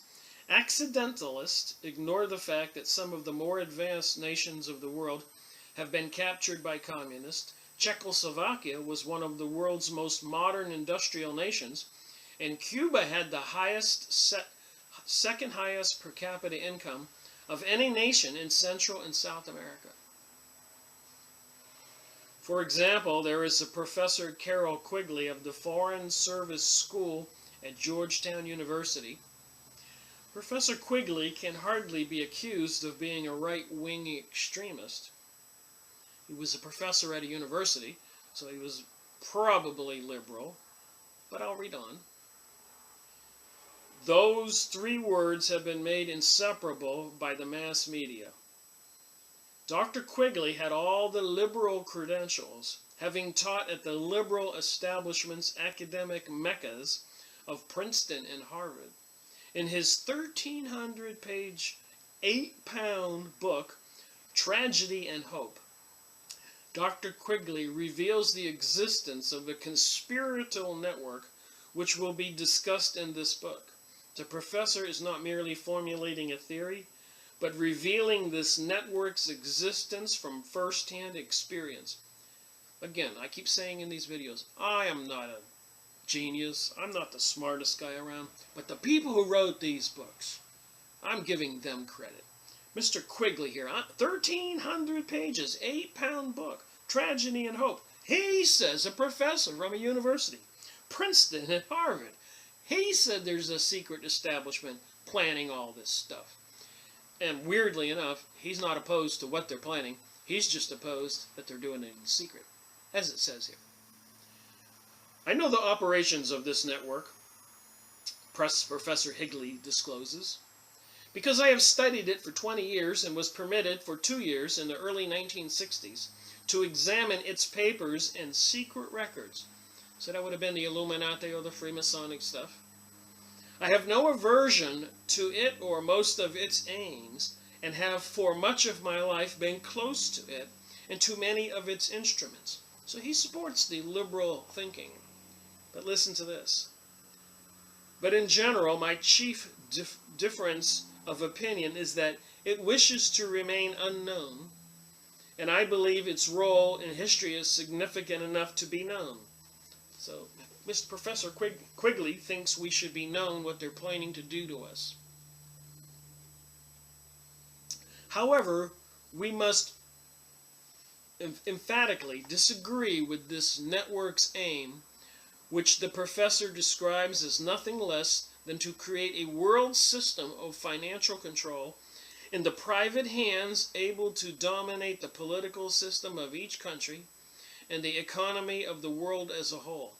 And I'm here to tell you now, if these people do get this system set in place, they are not going to take care of you and I and let us live the lives we lead now, or the lives we have lived in the 60s, or the 70s, even 1850 and 1880 and 1940. It'll be a microchipped society, and they will try to maximize their profits and minimize the resources we individuals consume, including space we sleep in and eat in and showers we take. You'll have to get permission to get married, to have children. And if you violate anything, you're going to be punished. And maybe if you have a microchip, they'll just turn you off. And if you reach a certain age and you're no longer useful to them, you're likely to be turned off, or maybe sent to some manufacturing facility and ground up into dog food. I'm just saying, these, whatever they are, human or half DNA, alien, Anunnaki, reptilian, gray aliens, they apparently don't have any empathy or compassion, feelings, and love for humans. Conversely, they actually, as we've seen in the Protocols of Zion and the Jewish Utopia, these elitists hate us and call us profane, and as H.G. Wells says in his book, The Open Conspiracy, animals not to be trusted. In other words, this power-mad clique, these elites, want to control and rule the world. I didn't write this book. I just read it. And I'm sharing it in a video. Even more frightening, they want control over all individual actions. As Professor Quigley observes, the individual's freedom and choice will be controlled within very narrow alternatives by the fact that he will be numbered from birth and followed, so they'll know everything you do, it'll all be computerized, as a number throughout his educational training, his required military and other public service, his tax contributions, his health and medical requirements, and his final retirement and death benefits. The secret government wants to control over all natural resources, businesses, banking, transportation, by controlling the governments of the world. In order to accomplish these aims, the conspirators have no qualms about fomenting wars, depressions, and hatred. Straights against gays, men against women, blacks against whites, Americans against immigrants, and so many other, rich against poor, east against west, north against south, whatever they can get away with, whatever they can stir up. They want a monopoly which would eliminate all competitors and destroy the free enterprise system. And Professor Quigley of Harvard, Princeton, and Georgetown, he approves of this. Professor Quigley is not the only academic who is aware of the existence of a clique of self-perpetuating conspiratorious whom we shall call insiders. Other honest scholars, finding the same individuals at the scenes of disastrous political fires, over and over again have concluded that there is obviously an organization of pyromaniacs at work in the world. So all these crazy things that are happening in the world, he's using an analogy of fire. He's calling our leaders and these elitist pyromaniacs because they're causing all this stuff. And they profit off of it. And a lot of us know this. A lot of times it's admitted even in the news. But nobody wants to deal with it. And it gets worse and worse. Be like seeing that there's a fire burning in the spare room in your house and going, well, the fire's in the spare room. I'm in the living room. I'm not going to worry about it till it comes in the living room. That would be crazy. You got to go in the spare room, put it out, and burn the house down. Well, that's what we're having. They're trying to burn our country down, the world down. And I think it has everything to do with this Zachariah Stitchin's material. Nibiru, all these fears, global warming, climate change, Al Gore, Clinton's, Donald Trump, Hillary Clinton, all these elitists. They know this stuff. They're not going to tell you they know it, or me. But these intellectually honest scholars realize that if they challenge the insiders head on, their careers will be destroyed. The author knows these men exist because he has been in contact with some of them. This is Gary Allen here. There are also religious leaders who are aware of the existence of this conspiracy.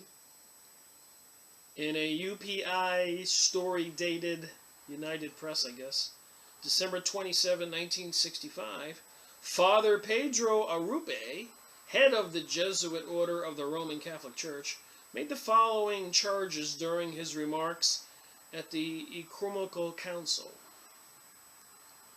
This godless society operates in an extremely efficient manner, at least in its nether levels of leadership. It makes use of every possible means at its disposal, be they scientific, technical, social, economic. So he's calling these elitists that I'm talking about godless. So you got your Zionist Jewish people, not all Jewish people. And you got your Illuminati, Freemasons, Rosicrucian, all these godless people.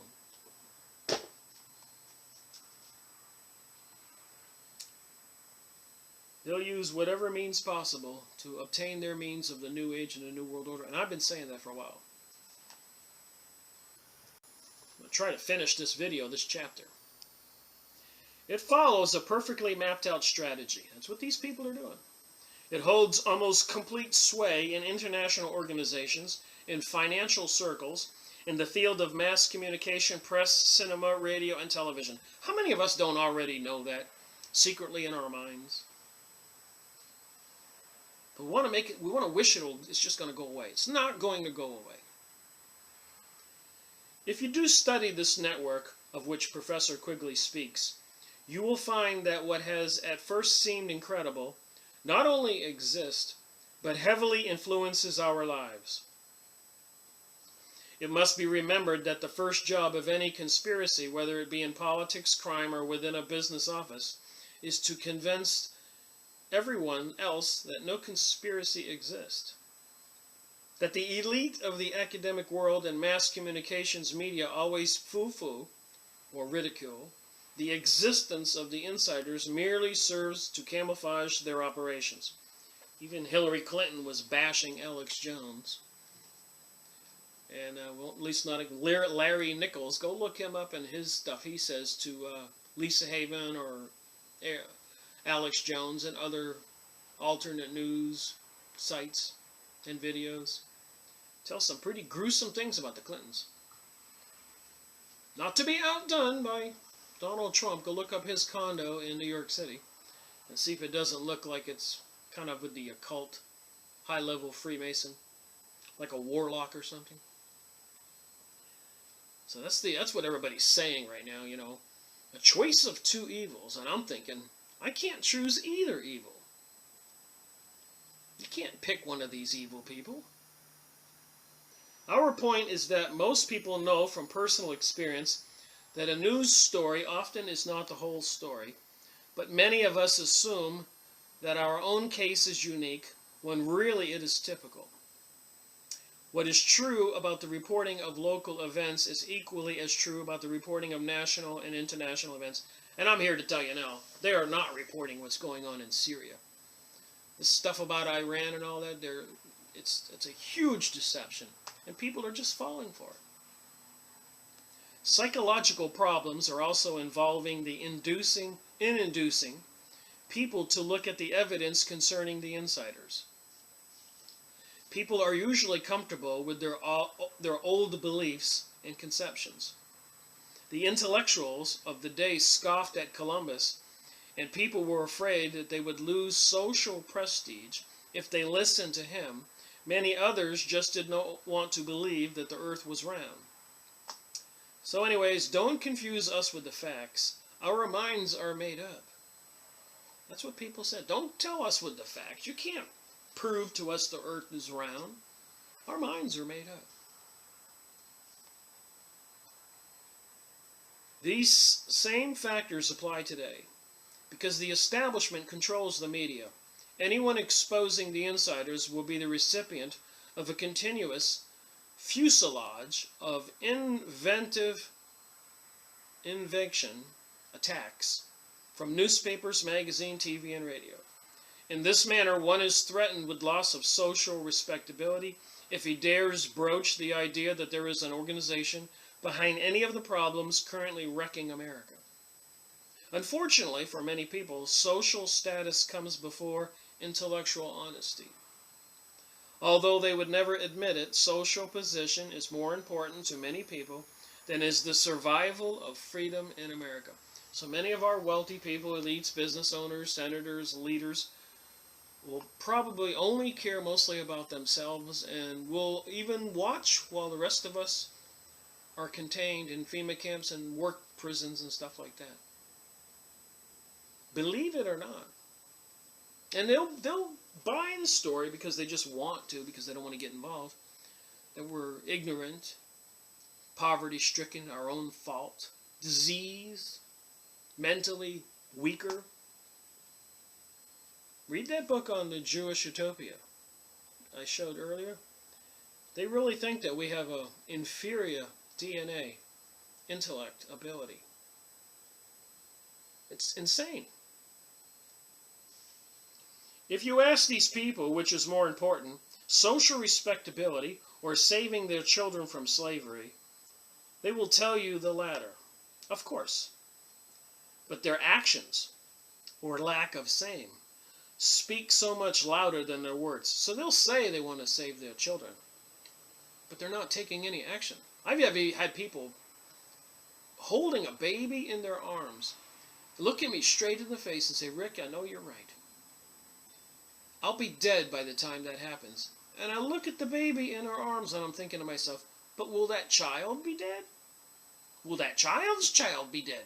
Will there be 1,000 years of slavery because you didn't want to get involved? Of humans. People just don't seem to care. I got a feeling that's going to come back to bite them. It's like growing up when you're a kid and going, well, I'm not going to go to college or school. I don't care.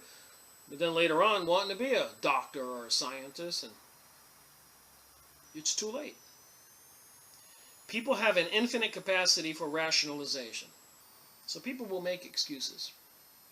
And don't forget what all these attacks on us from these microwave weapons, drugs in our food, cell phone towers, and everything else, and the bizarre news overloading our own brains and human capacity to think, it does cause people to shut down and try to avoid having conversations or involvement in this stuff.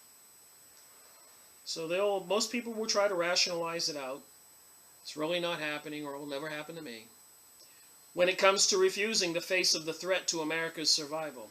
Deep down, these people are afraid that they may be laughed at if they take a stand and may be denied an invitation to some social climbers cocktail party.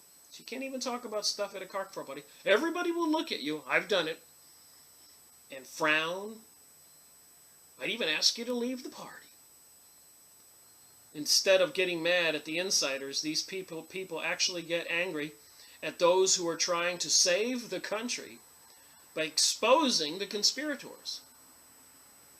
Nobody enjoys being put in the position of accusing prominent people of conspiring to enslave their fellow Americans.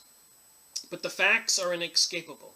Many business and professional people are particularly vulnerable to the "don't jeopardize your social respectability." And I'm sure a lot of these huge corporations, international corporations and huge corporations, definitely won't buck the government's path or philosophy. They'll lose contracts. So don't jeopardize your social respectability. Pitch given by those who don't want the conspiracy exposed. The insiders know that if the business and professional community will not take a stand to save the private enterprise system, the socialism through which they intend to control the world will be inevitable. So if our smart leaders of businesses and other intellectuals, school teachers, professors, if they don't stand up, it's said right here, the control of the world is inevitable. They believe that most business and professional men are too shallow and decadent, too status conscious, too tied up in the problems of their jobs and businesses to worry about what is going on in politics. These men are told that it might be bad for business and jeopardize their government contracts if they take a stand. They have been bribed into silence with their own tax monies. I remember in Florida, when I had my company there, and I admired this one guy named Gary. And one day I said, "Gary, can I talk to you?" He was very wealthy, had buying up a lot of properties and was involved in development. He said, "Sure, Rick, sit down." And I started to tell him a few of the things I had discovered. And his answer to me was, "Rick, you've got too much time on your hands. Worry about yourself and your business. Don't even go there." And the same thing with the Sky Spring. I'm sitting in the garage with some of my friends, my biker buddies. We're riding our motorcycles. We came home one day drinking a beer, and I look up, and man, the sky was crisscross again. And my friend was an airline pilot, American Airlines. And I said, "Hey, man, look at this." And he screamed at me, "Rick, stop investigating the Sky Spring. You're going to get yourself in a lot of trouble." This was an American Airlines pilot. So these people know what's going on, and they go buy houses in the country, preparing for their exodus when it does happen. And they would just rather see all the rest of us be ignorant and not be aware of anything going on. And people like this, Gary Allen, write books like this. They have been bribed into silence with their own tax monies. We are hoping that the conspirators have underestimated the courage and patriotism remaining in the American people. Man, I hope so. We feel there are a significant number of you who are not mesmerized by the television set, who put God, family, and country above social status. And as I said in my previous videos, I had a couple houses. I had land, 55 acres up in Maine. I had a big new boat. I paid cash for $28,000. Motorcycle, money, stocks, bonds. And to begin this investigation 12 years ago, all that's been lost. Used it to finance my research and my time. Besides, my own business was suffering, as well as many others, which was what prompted me, one thing, to get into this investigation. A lot of people's financial gross sales and their statements were declining. We all know people were losing their homes all over the country, in Argentina, Germany, Canada, California, New York. And as a technical guy who worked at a major aerospace company for 10 years in electronics, I said to myself, this cannot be a coincidence, just what this author is saying. So I decided to investigate. 12 years ago. The philosopher D.L. Jones, scoured the length and breadth of ancient Greece, searching for an honest man. We're scouring the length and breadth of America in search of hundreds of thousands of intellectually honest men and women who are willing to investigate facts and come to logical conclusions, no matter how unpleasant those conclusions may be. And right now, it's going to take thousands of people out there, that million, to wake up and share with their family and friends stuff like's in these books I've been reading. I mean, you can't make this stuff up. You can go buy the books. They're building underground facilities. Russia just had it, was in the mainstream news. Russia just had an exercise. Got tunnels and mountains. Historically, apparently, the Hopi Indians, some higher intelligent beings, helped them build facilities and mountains to survive the Great Flood. So I study everything.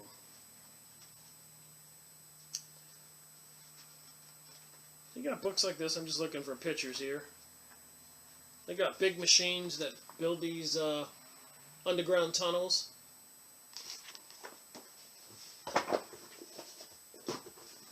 And a brief review.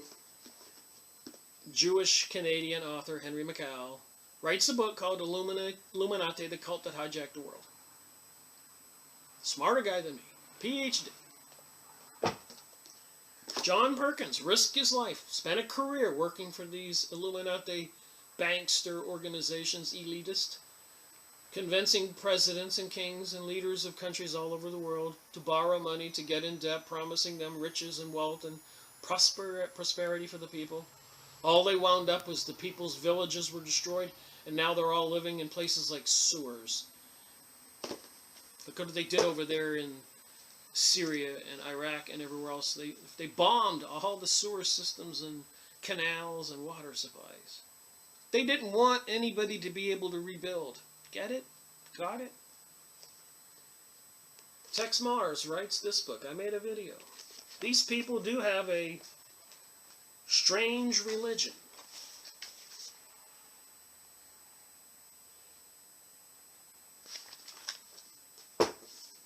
(911). I don't think we'll ever be able to save the world from these elitists until we address 911 and say, call it for what it is, an inside job. It's all here. There's many books, many videos. If you even look into it, you can't say it's not true. And they're using this stuff about all the Jews. They said they were killed by Hitler as a New World Order religion, saying they want to change the whole world so this kind of thing never happens again. When it was the elitists that caused this kind of thing, and it's the elitists who want to control us again. They did this. We didn't do it.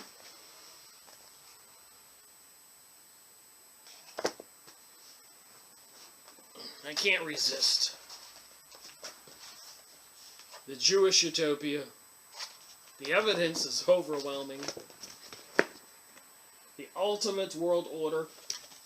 Robert Williams was an intelligence officer for the military. Smarter people than me here, people. And he discovered a book, and he had his own newsletter, and he was really against the New World Order and these elitists. Like a lot of the high-level military people, intelligence officers, CIA, FBI. These people know what's going on. But again, as we just read in that book, you know, they want to get their paycheck and they want to live their life. They don't want to get involved. The Jewish utopia. Professor Higgins, the smarter people than me. Protocols of Zion. Please go online free. Do what I did. Go read it and highlight it. You'll be shocked at what it says. When we at last definitely come into our kingdom, by the aid of coup d'etat, prepared everywhere for one and the same day. This is what they plan on doing. That's why they're doing all these exercises right now. Prepared everywhere for one and the same day, after definitely acknowledged, and not a little time will pass before that comes about, perhaps even a whole century, we shall make it our task to see that against us such things as plots shall no longer exist. So when they do take over the world, they're going to make sure that nobody can plot against them. Everybody will be monitored, computerized, microchipped, and anybody who wants to be a insurgent, somebody who wants to get together with their friends and say, this slavery isn't right, they will hear, they will know. And those people who rise up will likely be dead quickly. So it seems, according to my research, and what seems to be going on in our world around us today, October 2016. And we got an election, November 2nd. Republican candidate, Democratic candidate, which apparently, part of the insider group, they're not going to buck the system. It's all seemingly concerning, crazy, like the Twilight Zone.